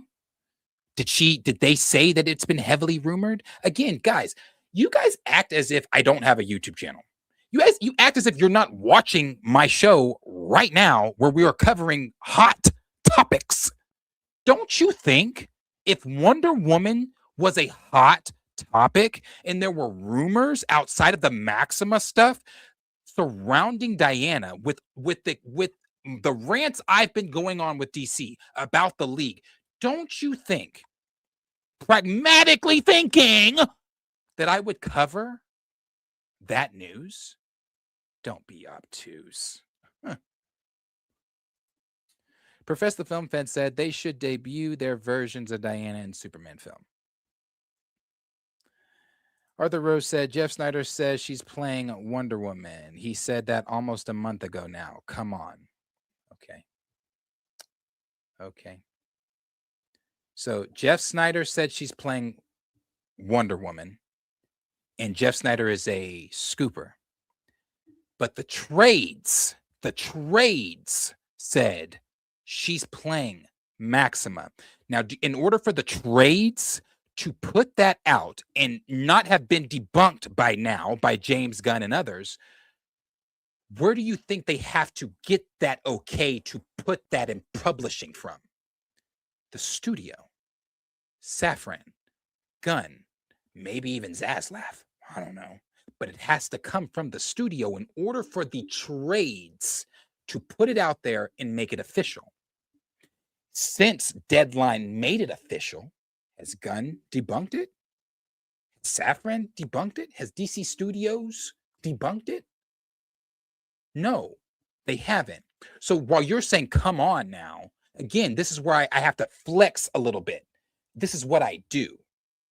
Even when I'm not up here and I'm not in front of you streaming, my phone constantly gets Twitter notifications because I have people's notifications, specific outlets notifications turned on, so I don't miss a beat.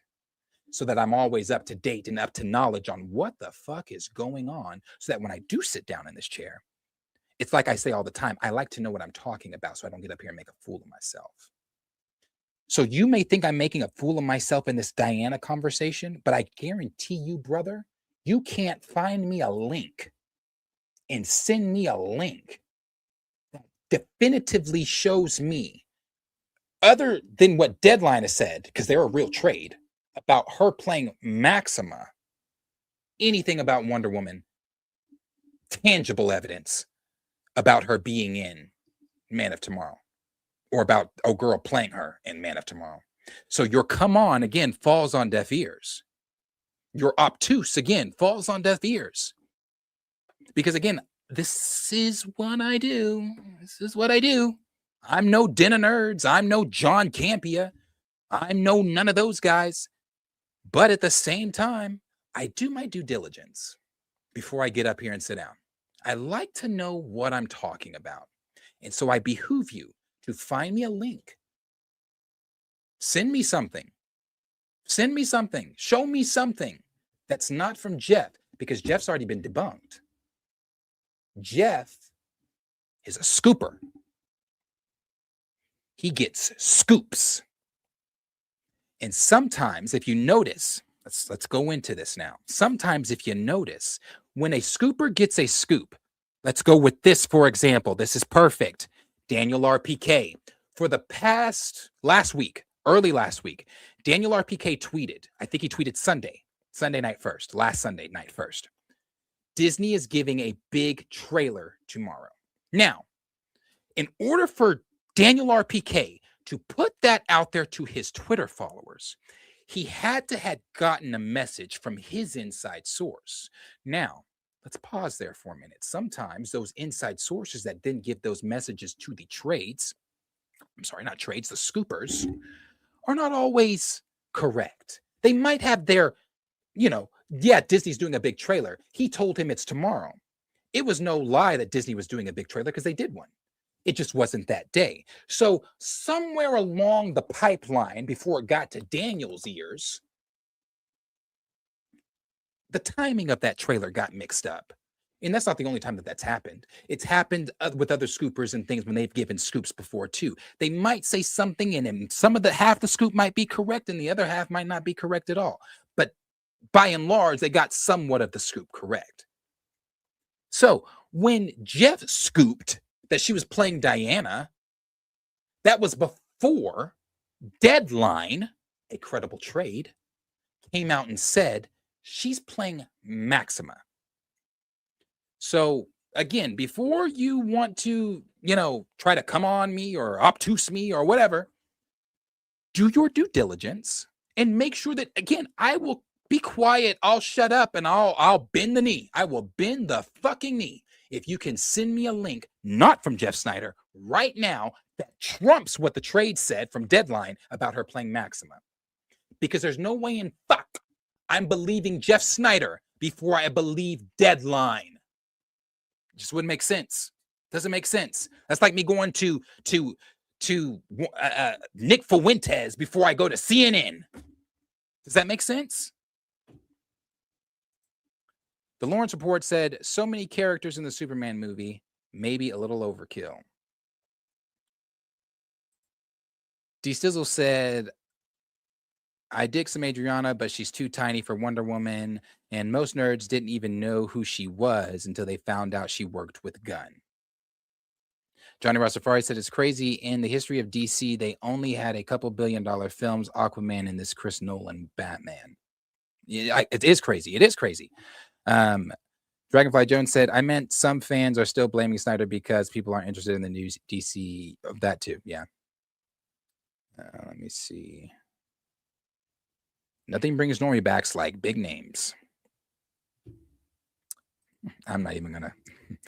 KJ said, I think Martian Manhunter could have a damn good film. I think so too, with the right director and cast, but he's still a big name in the Justice League. Where is the League Gun? We have other topics. I'm going to scroll down just a little bit. KJ said, I'm still butthurt the Wonder Woman game got canceled. Lauren said, Jeff has been wrong many times, but Jeff has also been right many times. I praise Jeff, and I've also said, Jeff is just like his T'Challa scoop. Remember, his T'Challa scoop. He said, well, I don't know. I just know my source just told me it's T'Challa. I don't know if it's T'Challa, T'Cola, the sun. I don't know. Remember? That's how, because his source told him one thing. He gave the news to him, but it's like, I don't know. I just know it's T'Challa. I don't know if it's the sun. I don't know if it's T'Cola. And that's his words. His words. So, brother, stop. D. Stizzle said, don't recall any scooper having 100% solid track record. Here's a little inside scoop. They don't. Arthur said, what has he been wrong about Lawrence? What has Jeff been wrong about? Arthur, this is why I tell you, brother, before you throw that hat in the ring, you need to make sure that you have a leg to stand on in some of these arguments. If you are stepping into an argument without knowledge of the argument you're defending, I don't understand how you have an argument. I keep that hat on. I am too fly Cam said, Jeff is much better scooper than Den of Nerds. Well, Josh is not a scooper. Newsflash, I don't know if that was groundbreaking. Josh is not a scooper. Josh is a YouTuber. Josh has said time and time and time, because I'm a Den of Nerds fan. I'm a Josh fan. I watch Josh. Not every day, not when I used to watch Josh all the time, but I'm a Den of Nerds fan. Josh has said time and time and time and time. I follow Josh for years. Time and time and time again. I'm not a scooper. Josh actually hates scoopers. Yeah, he goes to a lot of them for the news sources that come out, but that's just because the brother has a job to do. He has bills to pay, and that comes from Marvel. So if I can post a stream and get 1,000 people in there and I talk about some bullshit from a scooper that may and may not be real, and you just, hey, learn the game. Learn the game. You're reaching. He's been pretty good in his scoops. He is good in his scoops. He's right sometimes, but he's not. We're not about to sit here and put Jeff. You want somebody, you want a scooper that's accurate more than Jeff? Alex over at the Cosmic Circus. Alex over at the Cosmic Circus is more right than Jeff is. Alex has gotten a lot more right than Jeff. And I'm not saying Jeff's a bad scooper. Jeff's one of the best ones. But we're not about to sit here and say like Jeff scoops. And the only reason they're saying that is because, Lawrence, you're going against what they are defending. That's the only reason. You're going against what they're defending. So of course they're going to tell you that that's a reach. Jeff does the he's bro. No. Jeff is not always correct. Arthur said, but Josh says he hears stuff, right? He sparks rumors. I say I hear stuff. Before you even joined our chats, joined the streams and things like that, my first time ever getting a scoop from an anonymous source was about T'Challa. I was the very first one, and despite what Jeff said and the other, I was the very first one that came out with a scoop. It was in June of 2023 or 4 about Damson Idris playing T'Challa. And that was from an anonymous source, so I still don't know. We've had several conversations since me talking. We haven't talked in a while. We had several conversations in between that scoop he gave me and the other T'Challa stuff that he's told me to share that I've shared. But they're just rumors. That doesn't then make me a scooper. Chad, GeekyCast. The GeekyCast also has a Twitter account. He also has a YouTube page. He covers rumors and stuff. Does that make him a scooper? Christian Harloff. Is he a scooper? John Campia, is he a scooper? Our jobs as YouTubers is to discuss what's being discussed. So if a rumor is being discussed, we're going to discuss it. If a hot topic's being discussed and been finalized from a trend, we're going to discuss it. So that's just because Josh hears stuff, he has a YouTube channel. So yeah, he's going to talk about it. What's he supposed to do? Just get up there and sit and stare at the camera for 2 hours and say, see you in the next video, or whatever he says at the end of every video? Like, what do you expect Josh to do? Of course he's going to talk about it. Professor the Film Fan said Emergency Awesome fell off for me after he called Junior a recast. Arthur said, so you a scooper? No, I'm not. The lines are thin here, IDK. No. Oh, so you know a scooper? No. I don't know a scooper. I don't know any of the scoopers outside of the ones by name that we typically all know. Alex, Jeff, Daniel, Charlie, My Time, Divinity Sinker. Yeah, those people. Those are scoopers. God damn it.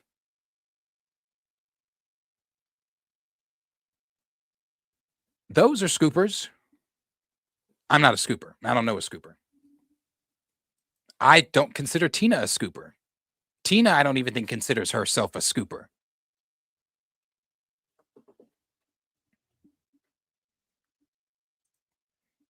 But what about your source? He's not considered a... No. This is an anonymous person. Scoopers are people... So Alex is a scooper. They are... Let's go to Alex's page here so there's no confusion. Because the person that tweets me, they don't... Or that shared the stuff with me about T'Challa, they don't tweet scoops. They're not tweeting regularly tweeting stuff about Marvel that they've heard or whatever. Let's go to Alex. So Alex over at the Cosmic Circus.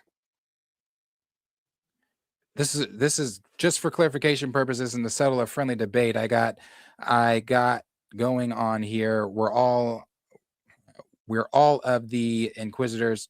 What the fuck? Hold on. This thing just went out and just came back on. So anyway, that's about Star Wars. Scoop here. That's a scoop. Something about it says spoiler. Something about Spider-Man.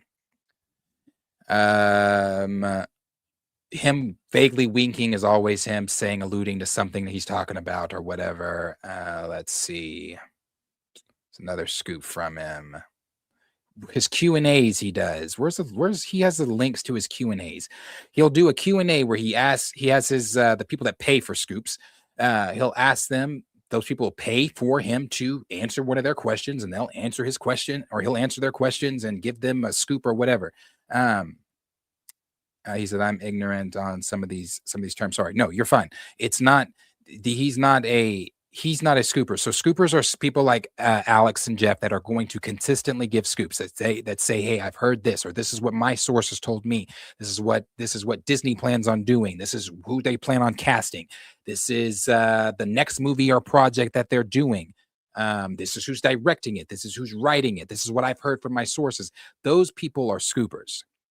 The person that gave me my source said that they knew someone at Marvel Studios. And they knew someone at Marvel Studios, and it was a friend of theirs, but they can't do the whole scooping game because they get told stuff or whatever. And if what he tell me, that's why he came to me. He said, if I put it out, they're going to know it came from me. But if you put it out, they're going to be wondering where this type of information came from. Blah, blah, blah, blah, blah. Now, again, like I told you guys in the video I did 2 years ago about it, everything I was told could have been and could still be piles of shit.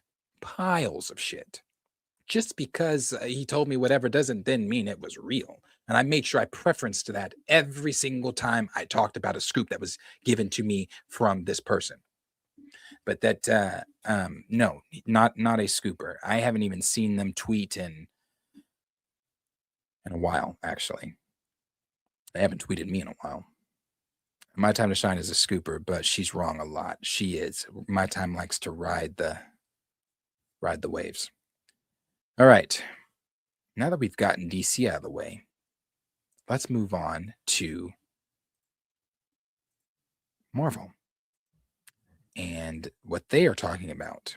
So Alan Cummings is spilling beans again, which I feel like this is kind of not really spilt beans. A lot of us kind of knew this, right? Or suspected this rather. I don't want to say definitively knew, but we definitely thought that there were more cast members in Doomsday. I mean, if you go back to the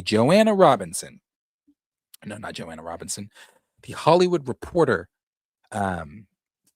article that was done a year or two ago, when they said that the ensemble for Doomsday was going to have 60 plus characters in it.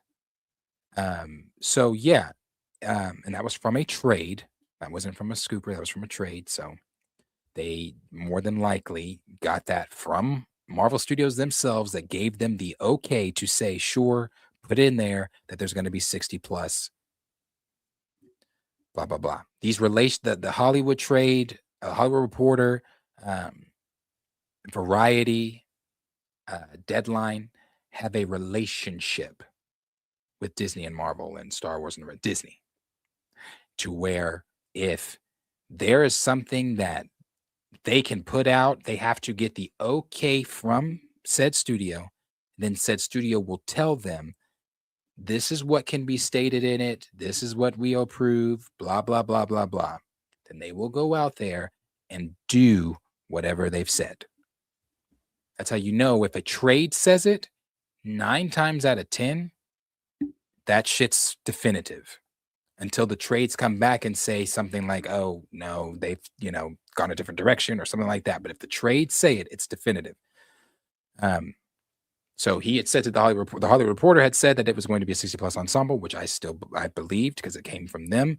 Alan Cummings just spilled the beans that there's going to be more.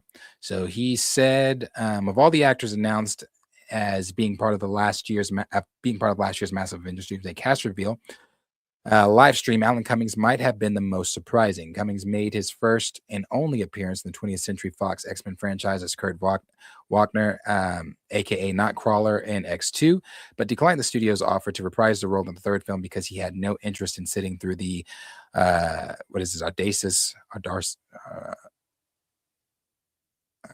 let's skip it, makeup process again. Then goes on to say the actor has spoken about his hellish time in the makeup chair on several occasions, but it seems this was far from the only negative takeaway from his time working on the sequel. He's talked about that, but I don't care. Then he goes on to say, though Cummings doesn't mention him by name, we're pretty sure he's referring to the behavior of director Bryan Singer. He was, blah blah blah. Okay, so where do we talk about what he said there? Here we go. Avengers Doomsday and Avengers Secret Wars were hit with significant delays last year, with Doomsday now set to arrive in theaters December 18, 2026, and Secret Wars positioned for December 17, 2027. Both movies will be directed by the Russo brothers, who also make their MCU return after helming Captain America, Winter Soldier, Captain America Civil War, Avengers Infinity War, and Avengers Endgame. Then they go on to say what they said at the SDCC. Doomsday will star who we know, along with who we know. What the fuck? Where's the quote from Cummings? Hold on. Because he was talking to Josh Hartwitz. It was an interview he did with Josh. So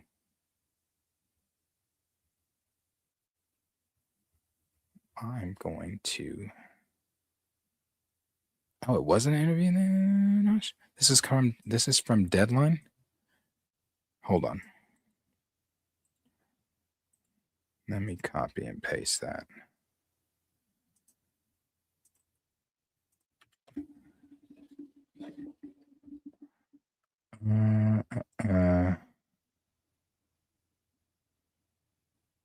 Okay, so this is what he said. Alan Cummings reveals how much Nightcrawler is in Doomsday. The original X-Men trilogy, blah, blah, blah, blah. Okay. Cummings spoke with Deadline and revealed the detail while talking about his return as Nightcrawler for the tentpole MCU release. The film is like a superhero soup. There's so many of them in it, I just can't keep up. Also, they're really hard scripts to read, superhero films, because it's all action and then the names. Everyone's got two names, and sometimes there were secret names in it because they didn't want to let out that this is a certain character was coming back, so they called them somebody else. In the script, it was confusing. So yeah, nothing really on what he said there, but saying that, we're getting more than the ones that are announced in the chairs. Maybe at SDCC, they might announce the rest of them. If they announce the rest of them at all, it might just be one of those things where they don't debut it until the film. We're all sitting down and watching the film. Ready for that trailer. Ready to see this one. Still not like jumping up and down excited, if excitement is a word to even use. More, again, still just curiosity because I have not seen the trailer. This trailer description from CinemaCon was really good. I liked what everybody said they showed. But still not at that excited level yet. And then you had Ben Grimm's character or star, Eben Moss-Botch, that came out and said that the script's not done. And this is not the first time we've heard that from, somebody over at Marvel talking about Doomsday. The last person that talked about it was Rebecca Romaine, Mystique, where she was saying that the script wasn't done, and people were really arguing with everyone on Twitter about that. And I'm like, no, literally, the actress. How are you arguing with the actress? She in the interview said script's not done. And you still got, and Eben also was one that said it back then as well too, last year, and now it's being said again. Scripts are not done. We know that they are still shooting at Pinewood Studios currently, doing reshoots, adding people, all that good stuff. But Eben says the script is still not done, and that's the third act. When Avengers Doomsday started filming, much was said about cameras rolling without a finished script. That's those early days when Rebecca Romaine said, hey, I was on set today without a script. That wasn't exactly out of the ordinary for an MCU movie, and some of Marvel Studios' most successful blockbusters have had similar chaotic shoots. Oh, that's who was talking to Josh Harwitz. It was Eben, not Alan Cummings. Talking to the Happy, Sad, Confused podcast, the Fantastic Four star Eben reflected on his Avengers Doomsday experience and confirmed that the script he read had no ending. However, the actor seemed to indicate that this was more due to secrecy than the Russo brothers not having a clear plan for where to take the story. He said, "Yeah, I did read all the script, but those scripts changed quite a bit. You know what? Probably not. It probably didn't have a full third act. I don't think it had an ending. I don't think anyone gets to see that stuff. So then how the hell do they know? I guess they just film their stuff, and then the people that are in the ending scenes are the only ones that know about it." That says, asked how the next Avengers movie differs from the MCU debuts of Marvel's First Family, the actor explained Doomsday was different in that it's a bigger movie with more moving parts, and I think it's was more okay. Yeah, we know that stuff. It's better than First Steps. So Marvel not finishing the third act is not so much of a bad thing that some people online were making it seem. It seems like it's more of a secrecy thing from the Russos, that they are more so trying to just withhold so that they don't get rumors out. They've even if we're to believe the scoopers and things, they've even taken a different approach this time on how they are how things are getting out there. They are putting purposeful fake things out there so scoopers can run with it and things like that, so things don't get leaked for the movie. I think this is going to be one where we actually might sit down and not know everything. I haven't been to a Marvel film in a while where I've sat down and not known, just due to leaks and rumors and things, especially full plot leaks, and not known how the film starts, ends, post-credit scenes, and everything. This doesn't take away my enjoyment of those films, but I think this will be one of the first ones where we actually sit down and we are shocked by what we're watching.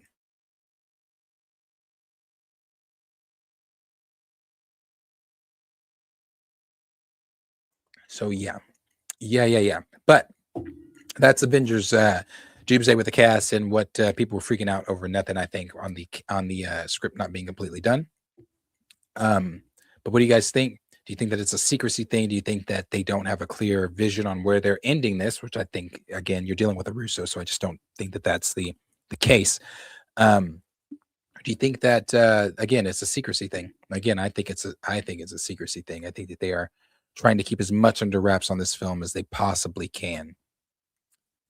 I think that they really are trying to keep it under wraps. So, but yeah, let me know what you're thinking about that. And then the last thing here that we have is the Odyssey. Did you guys enjoy that last trailer of the Odyssey? Was that last trailer of the Odyssey good for you? Shut up, Thor. I'll be honest with you. I really didn't care for that last trailer. Not that I'm still not going to see the Odyssey on day one, just because I love that story. I love Greek mythology. I've often said I wish Netflix would do a Greek mythology type series with something in Greek times, because those stories are great. So I love Greek mythology. But that trailer was okay. It was all right. Again, doesn't stop me from going to see the movie day one, but it was okay. Didn't really move a needle for me like the first one did. The first one, I was like, oh, okay.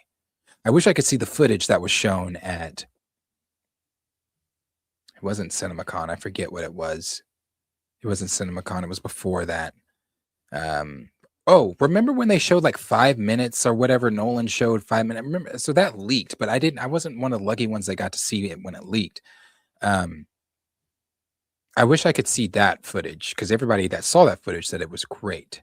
So it's like you go from the first trailer that everybody got really excited for, then that 5 minutes that some people got to see that said it was great, to now you've gotten this newest trailer that people said was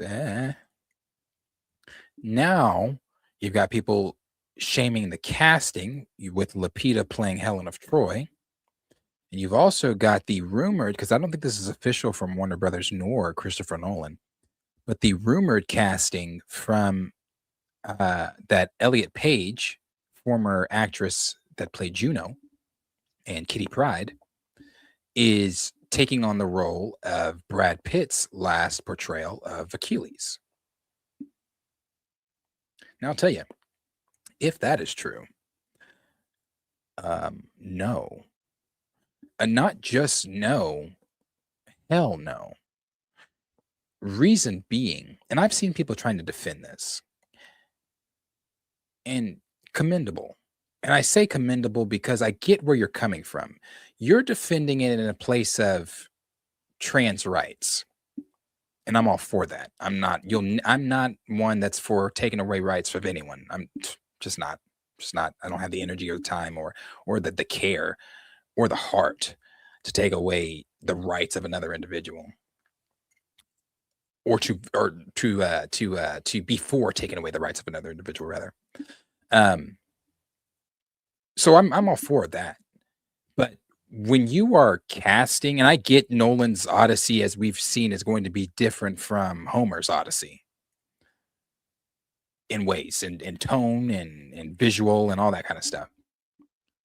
However, again, we're talking about Achilles. For those, we've all seen Troy, right? I've even seen people online since Elliot Page's rumored casting of Achilles calling Troy dog shit. The movie Troy with Brad Pitt and Orlando Bloom. Sorry. Now, you can be for Elliot Page, but let's not say some fake ass shit just for Twitter. Troy is fucking amazing. Troy is it's a great movie. It's one of the best films,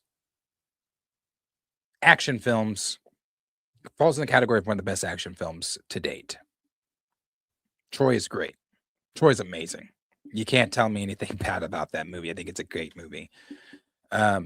And with that being such a good film and things like that, I think people are trying to, again, just by defending Elliot Page, trying to defame or deface or whatever Troy, but that's not the case. Like I said, Troy's great. And if you are taking Elliot Page and making her Achilles, making him Achilles, I'm sorry. I just don't agree with that. And it's nothing to do with because he's trans. It has nothing to do with it. It's simply because he doesn't fit the mold of Achilles. Body type, the way that he's described and looks, but I know we've strayed in Hollywood so far from the way a character is described. Mind you, in December, we're getting Black Snape. So we've strayed so far from the norm of what books say. No, Snape, greasy hair, pale skin. In December, dreads and black skin. So we've strayed away in Hollywood from what the typical character is described and look like in books. I get that maybe Nolan's trying to have some creative take. This is not a creative take, though. Now, on the Lupita thing, I still have to push back on that, too. I'm sorry. If we've strayed away from the way characters are described in books, but if we're just talking about Helen of Troy, she wasn't a black woman. Again, creative takes and doing what you want to do with the Odyssey and whatever, that's fine. But these are the complaints that people are having, and I'm not going to say that they're bad complaints. I would say they're pretty valid complaints. Granted, no one's seen the film yet. Is Lupita a phenomenal Oscar-winning actress? Damn right she is. Does that mean that with her not being the way Helen of Troy is described, does that mean that she's then going to go on screen and give no? I damn guarantee you Lupita's still going to be Lupita and knock this shit out the park as Helen of Troy, as much time as she has of Helen of Troy. Not that Helen of Troy is really that much in the Odyssey. I mean, it's a story of several different events, and Odysseus just happened to be at the Battle of Troy. He was the one that came with the whole horse idea. So it's not as if we're spending all this time in Troy. We're not. The Odyssey is a long story. Troy is a part of that story. So she'll have, I'm sure she'll do the lines and things that she has on screen time justice. But I still push back on it because again, that's just not the historical accuracy, but also we were never getting historical accuracy with Nolan's Odyssey, and that was shown to us from the very first trailer with the armor that the Greeks were wearing. Who was it? Menelaus, with the with Travis Scott and some of the other stuff. Yeah, so it was never really going to be like, tone for tone Homer or anything like that. It's going to be Nolan's creative take on it. Um, but I do again strongly disagree with the Elliot Page thing. If it is true, we don't know if it's true yet. It hasn't been official as of yet. But if it is true, I strongly, strongly disagree with Elliot Page playing Achilles. And I've seen people saying too, again, like I just said, Troy's not a huge part of the story. Achilles is not a huge part of the story, but it's still the simple fact that when we do see Achilles doing what he does in the story, in the Odyssey, it's going to be possibly Elliot Page. Do I believe the rumor? I do. Even though it's not official from Christopher Nolan or the studio or trades or anything yet, I believe the rumor. I believe the rumor just simply because of the liberties and steps that Nolan has taken on his version of the Odyssey, from the historical inaccuracies that we've already seen. I don't want to say historical inaccuracies because it's not like Troy was any of this stuff really happened historically, or that we have any evidence historically of these people like Achilles, or it's Greek mythology. It's in the name, mythology. So, but it's not accurate to what a Greek soldier would have been wearing during that time, or a Trojan soldier would have been wearing, or what they would have looked like, or whatever. So we don't have any of that, and so Nolan's doing his own version. It is what it is. Like I said, I don't love it, but it's not stopping me from going to see the movie. I'm still going to go see Christopher Nolan's Odyssey because it's Christopher Nolan, one. But he's doing what he wants to do. So this goes on to say, again, this is a rumor as of now. Casting rumors uproar. Actually, let's go to the political backlash here. Unconfirmed reports suggesting Elliot Page may portray Achilles in Christopher Nolan's The Odyssey have ignited outrage among MAGA aligned commentators. Now, I'm not MAGA, and I'm not outraged. I just think it's a little bizarre, but I'm not outraged. Figures like Robbie Starbuck and Kevin Sorbo derated the rumors choice, predicting it would damage the film's prospects, while others used transphobic language to dismiss Page's suitability. The backlash has amplified political polarization, around the project, with calls for audiences to vote with their dollar against it. Now, again, that's where I have to defend him more, because trans rights and rights of all people and things like that. I'm not going to say, if you're a MAGA person and that stuff upsets you, obviously we know why you're upset. We know why you're upset. You don't think trans people should have any rights at all. You don't think trans people should be able to exist at all. So we know why you're outraged, but I don't feel that. That's not the reason I'm saying it. I'm saying it just because we went from Brad Pitt to Elliot Page. That's all I'm saying. I don't care that Elliot Page is trans. I don't care. I don't think he fits the mold to be Achilles. And that's not. I'm not outraged, but I'm also not a MAGA maggot. Notable fan reactions to the trailer. Fans mocked Odysseus yelling "Let's go" instead of period-appropriate phrase like "onward."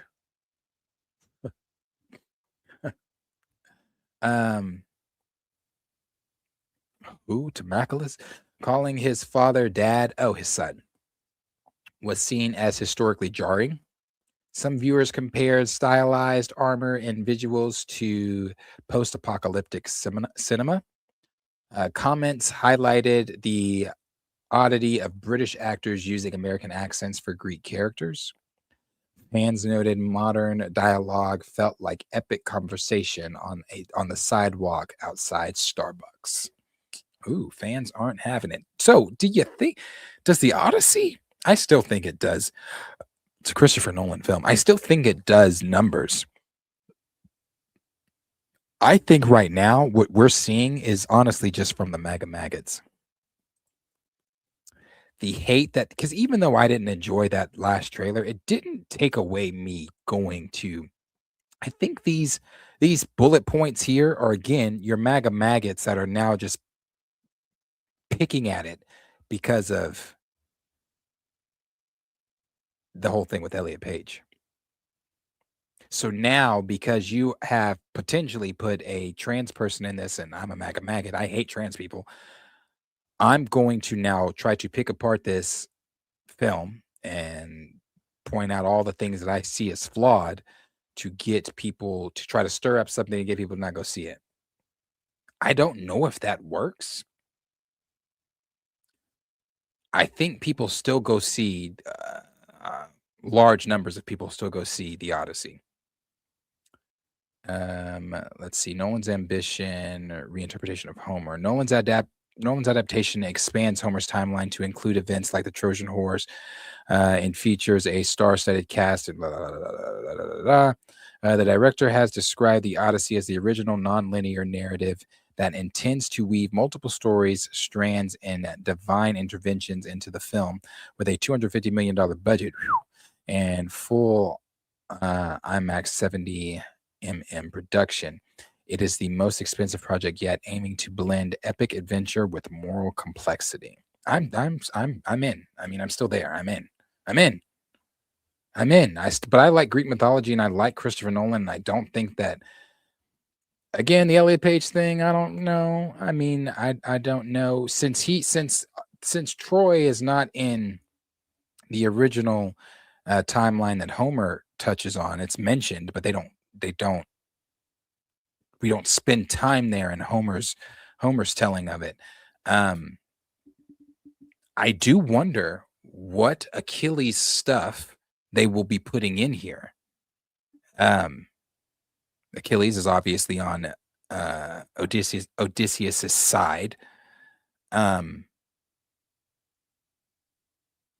wonder if I don't know. So I wonder what they're going to be putting in it. So yeah, I'm still here. I'm still in it. I'm still going to be watching. It hasn't changed shit for me. Like I said, hasn't changed anything for me. I think it's still going to be good. That second trailer, they need to give another one. When does the Odyssey come out? That's this year, though, right? Odyssey comes out July. Oh, shit. I don't know why I was thinking later. I don't know. I was thinking winter. It comes out in July. So it is around the corner. So there probably is not another trailer. That was probably it. Yeah, it is around the corner. So July 17th. Is that what that said? Yeah, July 17th. Okay, July 17th, the Odyssey comes out. So are you going to be there day 1, day 2, day 3, or is this one that you're going to wait? Have the stuff that's been swirling around the Odyssey, has it rained on your Odyssey parade, or are you still gung-ho to see the movie? I am. I mean, I'm still going to see it. So yeah. Yeah, let me know what you guys are thinking. Let's see. What is going on?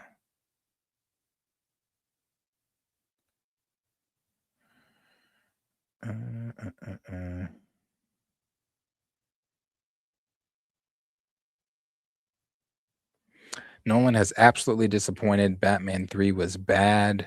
Did I say Nolan hasn't disappointed? Did I say that? If I did, I do apologize because you were absolutely correct. The Batman 3 was bad. I did not like the Batman 3. Great scene. Great scene. Great scene. That whole thing when he called out Paris, or isn't Hector's brother's name yeah, I think so. When he called him out, and Menelaus beat the shit out of him, sent him crawling back to Hector. He says, "Move, Prince Hector. I'll kill him at your feet." Kills, I think it's Menelaus, ain't it? Is Menelaus' brother, one of them, kills him. Boom. Started all that shit. Great. The stuff with the very beginning, though, when the boy goes to wake up Achilles, and then Achilles takes him out, and he's yelling at the other army, "Is there no one else?" Great shit. Man, the internet, they will say anything to make sure their point is the point. They will say even off the wall stupid shit. Troy is trashed.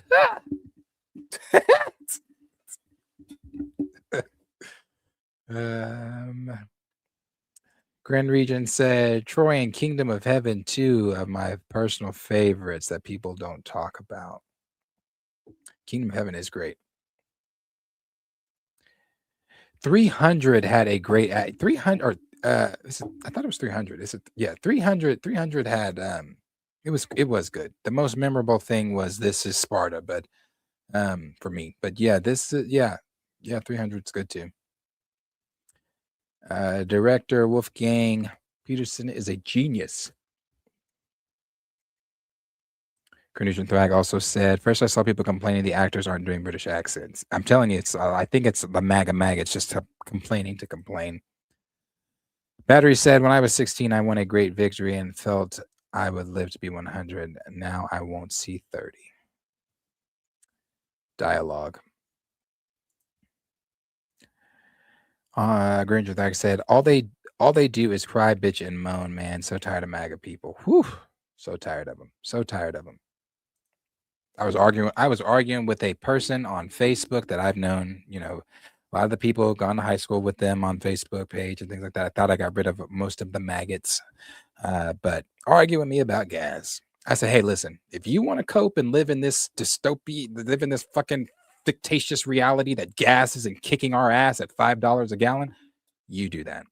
But I'm not going to sit here and try to cope and live in this false reality where everything's on fire and I'm just the dog at the table. Like, this is okay.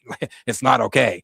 I drive an Infinity. It's cost me $70 fucking to fill my tank. 70. I'm sick of it, man. I'm sick of it. I'm Too Fly Cam said, what are the chances Tromo tweets about it? Oh, brother. I wouldn't doubt it. I really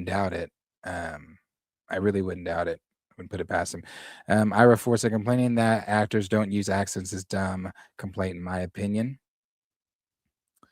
Granugin said, when you stand before God, you cannot say, but I was told by others to do this. Sick line. Or that virtue was not covenant at the time. This will not suffice. Remember that. Great line.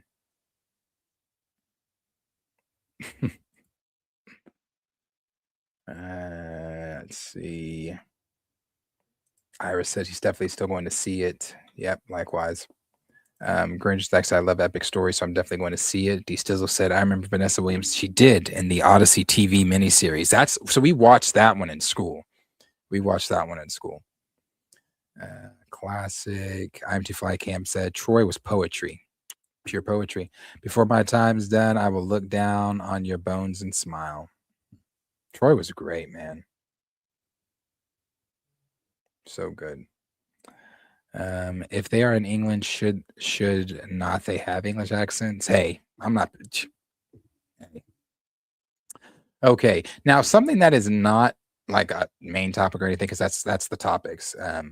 But I did say and more on the thing, so I wanted to go into some of this here. So I don't know if you guys have seen this. Oh yeah, this is DC's thing too. This should have been talked about during DC, but I'll save that for tomorrow. Don't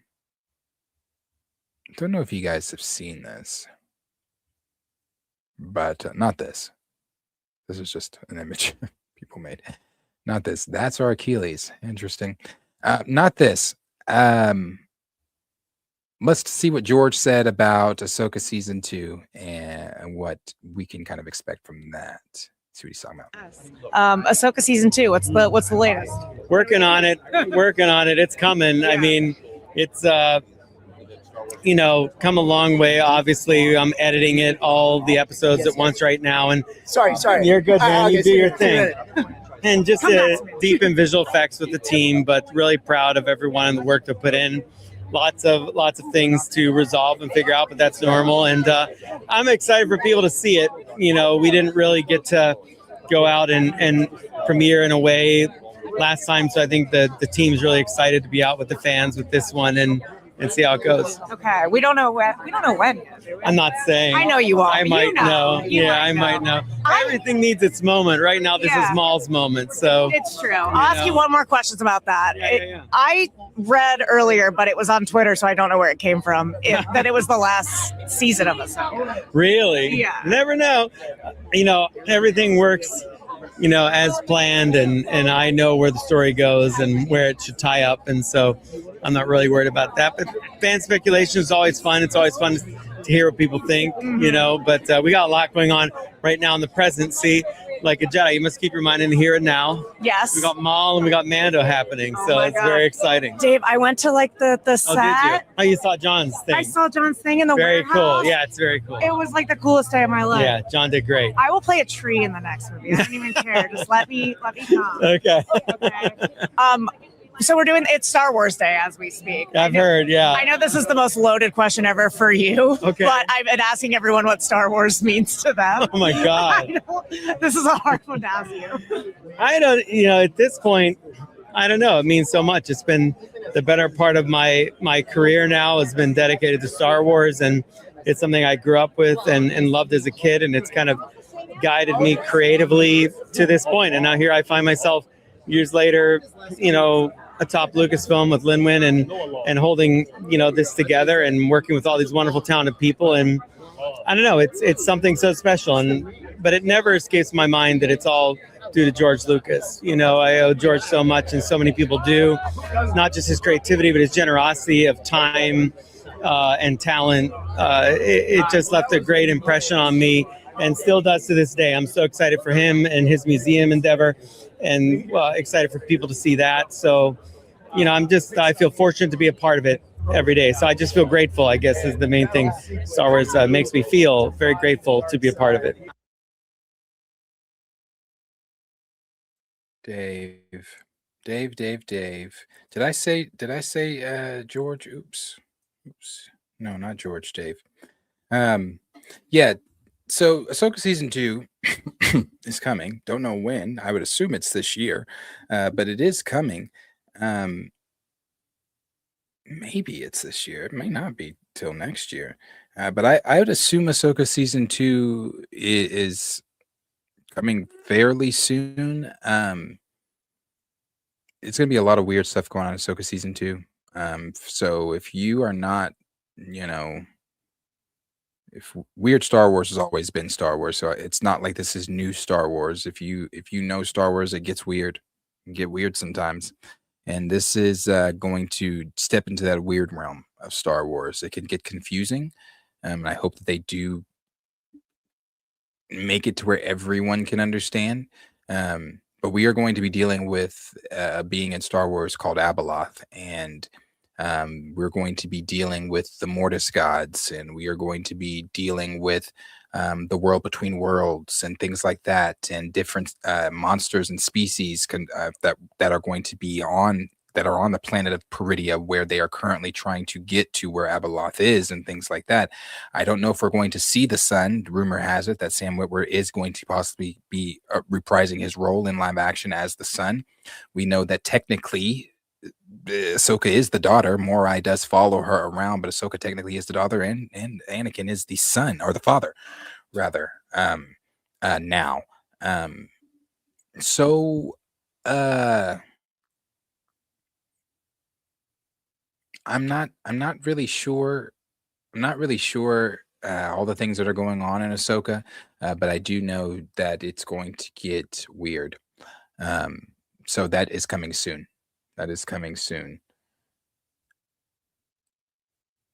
Yeah, Star Wars been on life support. He's not lying on that. DC being messy, Star Wars is on life support. You are not wrong about that. And that is, what I don't know if Ahsoka season 2 doesn't hit, because season 1 didn't hit. Season 1 was hit and miss. Had some great moments, but it had some moments as well. One of my favorite tweets from that time was, the thing about Dave Filoni is, in any of his Star Wars shows, the ship will go down in the episode, and you'll spend the whole episode trying to fix the ship. And that is so true. They are taking it when George says things, it's very slow burn. It's very slow burn sometimes. Dave, I keep saying George. Dave. When Dave does things, it can be very slow burn sometimes. So I do hope that they get into the thick of everything fairly quickly with Ahsoka season 2. Fairly quickly with it all. I don't know where this is going either. I don't know if they're still doing the whole Mandoverse thing or what. I don't know. But yeah. Super chat from I am to fly Cam. Oh shit! Said, no way we see Abeloth. Maybe they say the name. Yeah, well, maybe. I mean, the rumor is right now, and I do believe them. I do believe these rumors. Abeloth is in this thing. I mean, she is a part of the Mortis Gods story, and that is where we are going. She, at one point in time, if you don't know the story of Abeloth, at one point in time, she was mortal. She cared for the son and the daughter. She lived with amongst the Mortis gods, but she knew that she will die. She will be outlived. She will not be like the Mortis gods. So she drank from, I forget exactly what it was. She drank that, whatever shit made her to turn herself immortal like the Mortis gods, except it had a different effect on her. Turned her into Abeloth. Turned her into deformed her in all types of ways, made her look like she looks. So she is a part of the Mortis God story, and this is involving the Mortis gods. And you've got to have something going on in this, because I don't know if I don't know what they're doing. I don't know what they're doing as far as connecting this to, is the Mandoverse thing still going? Is it not still going? There was that article the other day that said, I think it was from the Star Wars Direct, that said Mandoverse may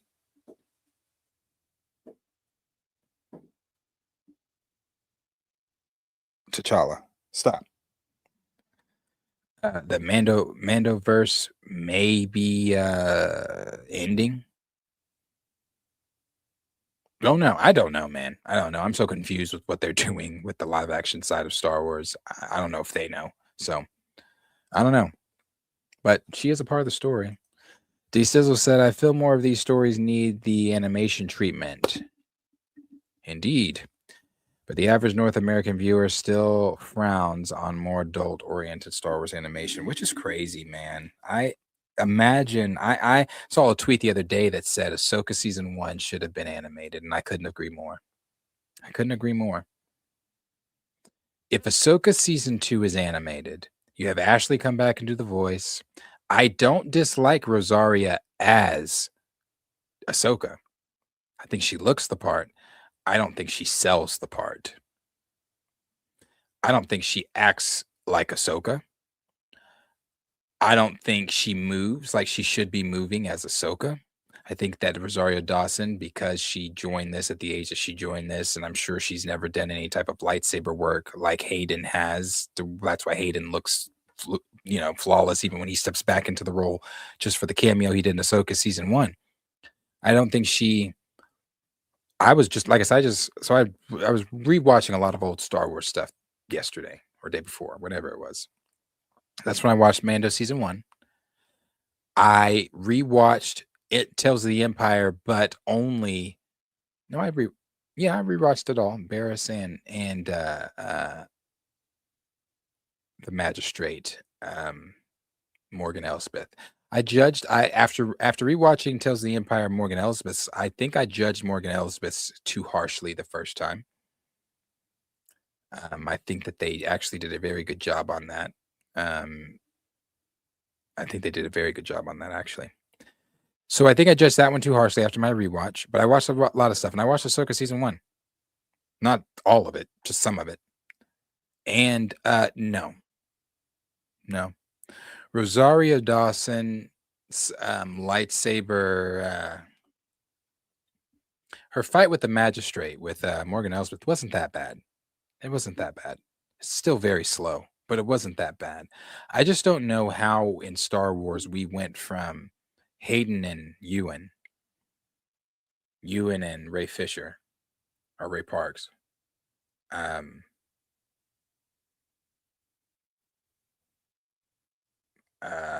Even Hayden and the stunt double for Christopher Lee in episode 2. I don't know how we went from that stuff to we're back here. Like it's so slow. A lot of it's so slow. And maybe I'm picking too much, but it's really slow. I was like, this is just not fun. Yeah, I agree with what I am too fly Cam just said. She is dead inside. She just seems like she's just kind of like going through the motions. Like I got the role, I looked the part. Yeah, not a fan. She was bathing in a pool, got corrupted. She's a problem. Yeah, that's right. That's right. Lawrence, did anyone watch The Cult of Nature Boy? Or no. What is that? Rosaria is bae, but I can tell she's not the most athletic for her age. No. Like ScarJo getting Black Widow in her 40s instead of 20s. Yeah. Because she's 47 now. I had to look that up the other day when I was watching her. So yeah, not the biggest fan. Not the biggest fan. Oops. Something else that I wanted to see or ask y'all. Have y'all seen the Chud dude? I'm sure everybody has. Everybody's seen the Chud the Builder dude that goes around calling black folks out their names and all this kind of stuff and blah blah blah blah blah. This was terrible too from Complex. But that they oh shit that he does. Charleston White commented on it, and this is a nigga I cannot stand. And we are not about to watch this whole 4 minutes. Probably like 60 seconds. But I can't say he's wrong here. And if you've seen Chud the Builder, then you know exactly what he's talking about. I done fell in love with that white Except for the first part where he's on that bullshit saying what he's saying right here. boy Chud. That white boy Chud that's going around macing niggas. Pick up my hat, nigga. What you fucking looking at? You chimping out, nigga? I love Chud. I love Chud because you know what Chud is showing everybody? Black people are cowards. You can spit on them. You can call them niggers. They won't do nothing. But if another black person says, "What's up, bitch ass nigga, what you looking at?" They'll kill him. Now, that's where he's not wrong. And you know, the only reason I agree with Charleston here, because it's very rare and those words do hurt coming out of my mouth because I can't stand Charleston White. But I agree with him here is because he's absolutely correct. Every time I watch one of these Chud the Builder videos that fall on my timeline, I'm like, these never end the way I expect them to end. They never end the way I expect them to end. He be calling people out their names and people just just let him. That's all I'm watching of this because like I said, I can't stand Charleston White, but I think he's right on that. If this was black folks going at black folks, it would be oh yeah, okay, I'm about to pop, fight you, shoot you. They just letting this boy go around calling folks the N-word and all types of stuff, chimping out. Chimping out. Is that not wild? Wild. Wild. Oh, this was that clip from maybe I should save that. Let me save that. Let me save that. Y'all see that stuff too? Do you follow Gideon? Don't know if any of you guys know Gideon. Gideon used to do all the pranks and stuff, but then, pranks, he got too old to do pranks. That eventually, all these YouTubers that do pranks, they eventually strayed away from doing pranks and turned into something else. And now Gideon chases predators, child predators. That's true too, D Stizzle. He does pick on the most soft targets. I would love to see him go down to somewhere else. Oblock and do that. Go in Compton and do that. But Gideon has shifted his content to pred chasing. It's pretty interesting too. Some of the YouTube videos. It's hilarious. The defending. Anyway, the same thing here. I think I said this earlier on another stream, maybe with Chill. If you've ever seen the episode of the Boondocks, the R. Kelly episode, where R. Kelly is on trial and his lawyer gets up there and he defends Kelly and saying, like, the ancient Greeks used to marry at 14. Were they sickos? And he was pointing to different, times and things that, they dated or married young girls or whatever. I feel like we are increasingly getting closer and closer and closer to that logic for a lot of people. And the reason I say that is because this individual on the screen is like that. I don't know his name either. I see him on my Twitter page a lot. Not him, but the other one, the maxing guy, Calver, or whatever the fuck, that guy. The guy that's a maxing pro or whatever the fuck they're called. I don't even know what they're called. Lord Maxers?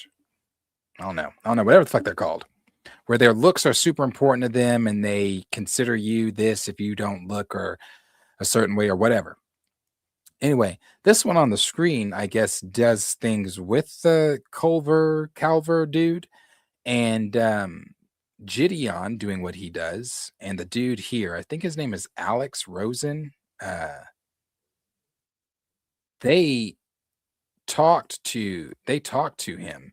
They caught him. He was talking to one of their decoys or something like that. He was talking to one of their decoys, and they caught him trying to get CP and trying to obtain that. It was paying $25. He was buying it and all this kind of stuff. So anyway, they caught him here, and this is the 55 seconds here. Them catching him, blah blah blah. I don't know why Gideon didn't do a regular video like he normally does. The police are involved because the boy is currently locked up. He's in jail.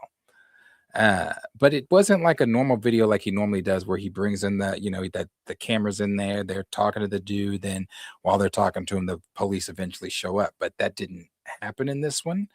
This one was different. Like that you saw? A little bit of this, a little bit of that. I guess. Okay.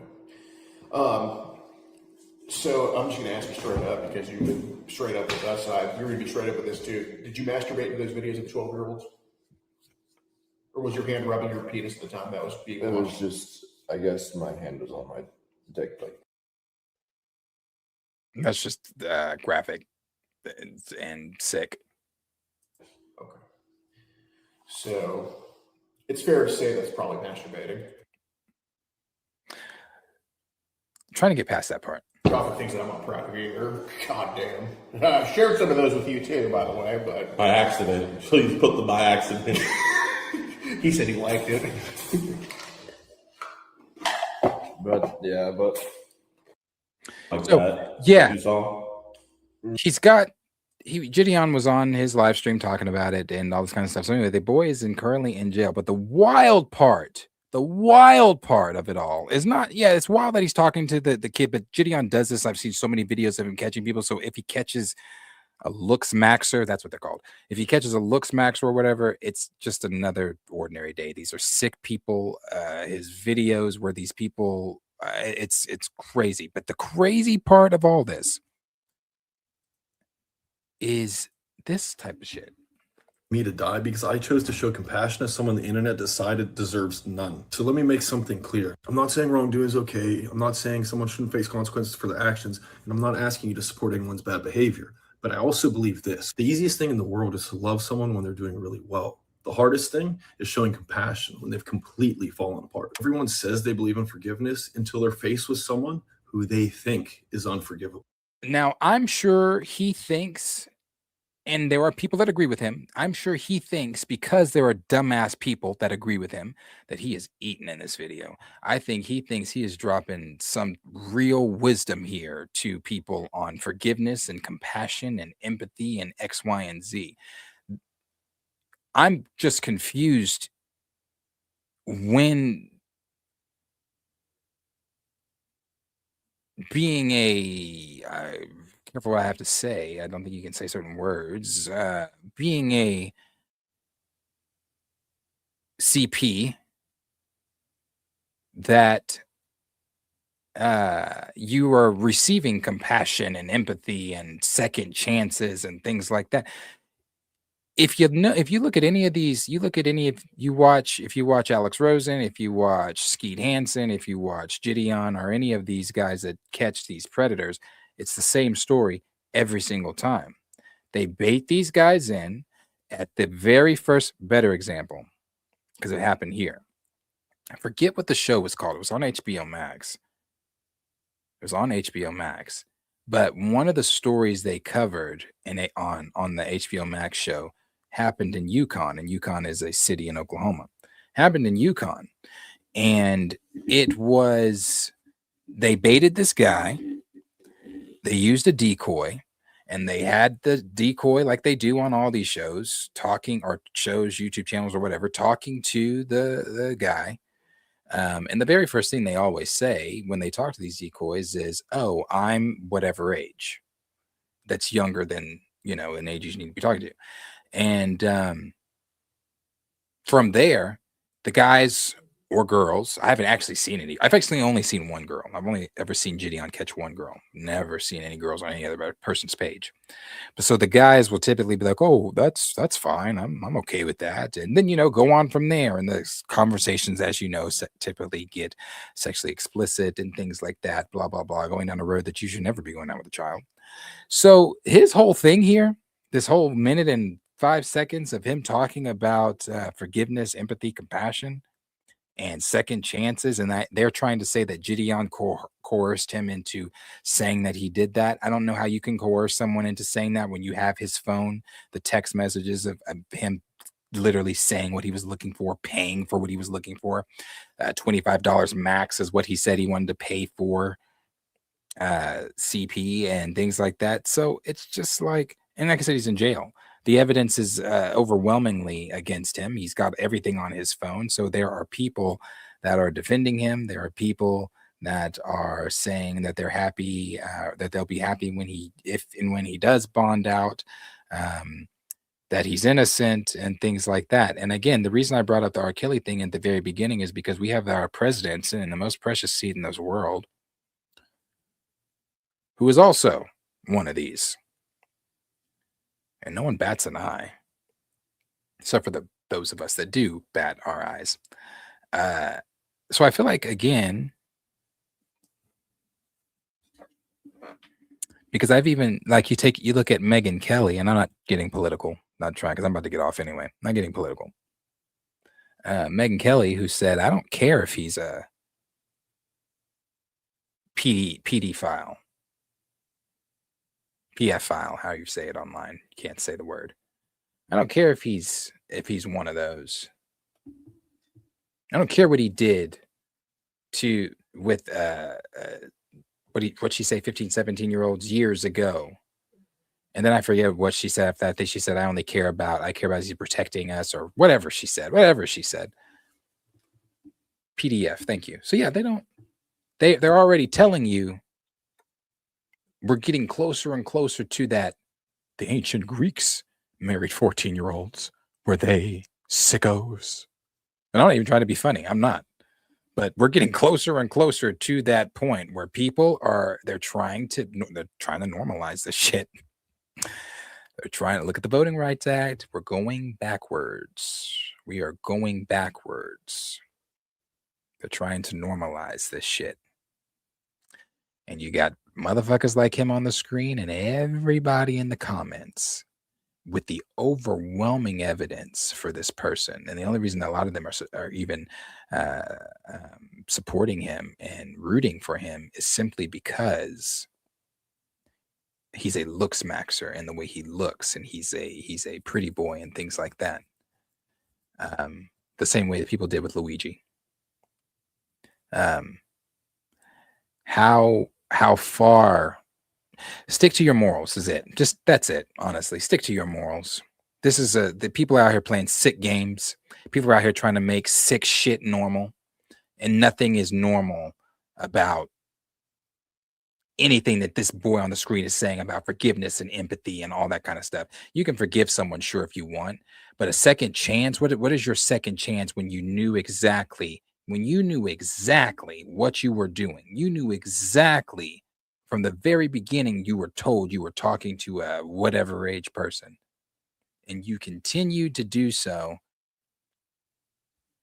There's no second chance. There's no empathy. There's no.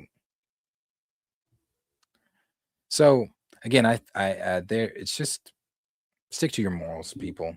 Stick to your morals. Stick to what you know. Don't sway or shift your morals for anything weird, like they're trying to do. Because That's where faith actually gets tested. I've gotten hundreds of death threats in the past 24 hours. I've been called evil so many times I can't even count. It's just for trying to help someone find God again. And that's just the start. If someone is broken, lost, ashamed, and genuinely wants to change, I don't see how abandoning them completely brings more good into the world. And no one changes by being told they're beyond saving. You don't have to agree with me, and you don't even have to like me, but my faith teaches me that accountability and compassion can exist at the same time. At the end of the day, I'd rather receive all the hate in the world, criticism, death threats, whatever you want to throw my way for leading someone closer to God, than be the type of person throwing stones from a glass house who believes that certain human beings are completely beyond redemption. Okay, now the whole last part of that, he's absolutely correct. He's absolutely correct on that. However, what we're not going to sit here and do is try to do the turning. You can turn to God all you want behind them prison bars. They have I think you have church. I don't know. I think they have church every day in there. I think so. You can turn to God all you want behind those bars, but we're not. And you can help somebody turn to God all you want. If you want to stay in contact with the man while he's behind bars, sure. But let's not take attention away from the real thing that matters here right now. And the real thing that matters, I'm sorry, you do that on your private time. The real thing that matters in the public's eye is not his relationship with the Most High. It is not. It is not. That is between you and God and your private time. And if you want to help, if he wants to help him get closer to God, that's sure. You do that. But in the real time, in the public eye, in the court of public opinion, what's happening in the real moment, we're not going to shine this light on him trying to be a better person under the eyes of God over what was just done, not really to children, but what could have been done to a real child, him doing everything that he was doing on his phone, all that kind of stuff. So no, we're not going to what are we like? What? Again, stick to your morals, people. Stick to your morals. Two things can be right at the same time. He can want to be closer to God and still suffer the consequences of what his actions were. No one's saying don't do that. The first part of his speech was some bullshit. Your last part, a little bullshit in there, not a lot, but no, we're not gonna no. So yeah, that's been going around. This has been going around and gotten a lot, been viral a lot for Gideon, just because this guy is a looks maxer. Because Gideon does this all the time and doesn't typically go viral for it, unless it's an off the wall different type of pred catch that he's done. But this one's different because this guy is like, what's his name? Lawrence Russian Clavicular. He's like him. So that's why it got the attention that it's got. And so yeah, interesting. If you, like I said, if you don't watch Gideon or Alex Rosen or what's his name, Skeet Hansen, they do good work. So yeah. Now It's only Monday, so of course I'll be here on Thursday. With Fridays are the only days I'm not going to be live. But Tuesday, Wednesday, Thursday, unless Friday something crazy shit's going on, then I'll be like, okay, got to take a seat, talk about it. But Tuesday, Wednesday, Thursday is Pantheon. Thursday, I think I still do. Oh no, since I moved it to the evening, then no. So Thursday is just Pantheon. Wednesday, I'll be back live by myself. Tuesday, tomorrow, I'll be like live by myself, and then of course Friday, unless there's something big, then boom. Not, then I won't see you on Friday. See you again on Monday. So that is going to be the schedule. That's what we're going to be doing. If you were new here and you liked this stream, you should go ahead and subscribe. The back and forths with the chat is always a great time. Always great talking about DC. So if you again like what you saw, go ahead and hit the subscription button, hit that like button, helps the video out, and join us in the next live stream again, which will be tomorrow around the same time. It'll be 8 or 8:30 tomorrow, but in between those. So we're back live here. Thank you guys, everybody, for the supers. Very generous from Battery, generous from I Am To Fly, generous from Lawrence. Oh, wait a minute. I missed one from Lawrence. Lawrence said Prime picked Oscar winner Michael B. Jordan, fourth Wing Fantasy Series, our boy winning. I didn't even see that. So thank you again, Lawrence. But yeah, Michael B. is having a hell of a last few years. He's doing great. He's doing great. So constantly rooting for Michael B. I am a Michael B. fan. And I hope that him and I forget his name. I hope him and not Coogler, I didn't forget his name, but the African King, that they are working on that film. I hope they get that done. I really do. Hope they get that done. Did you see Anthony Mackie's little samurai movie bombed? Off different topic. But yeah, appreciate that from Lawrence. Both of those from Lawrence, and another one from I Am To Fly Cam. I appreciate that from you as well. And I appreciate everybody that is just hanging out in the chat, just talking. It means a lot. Appreciate that from all of you.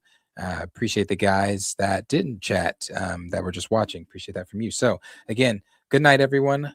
Appreciate you guys hanging out. Like, subscribe, share with your friends, and I will see you in the next video. Peace out. Thank you for being a friend. Oh, yeah. Travel down the road and back again. Hey, so we started from the bottom, now we're here, girl. It's true. Oh, yeah. Pal and a confidant. This is my part right here. Ooh, oh. If I did everything,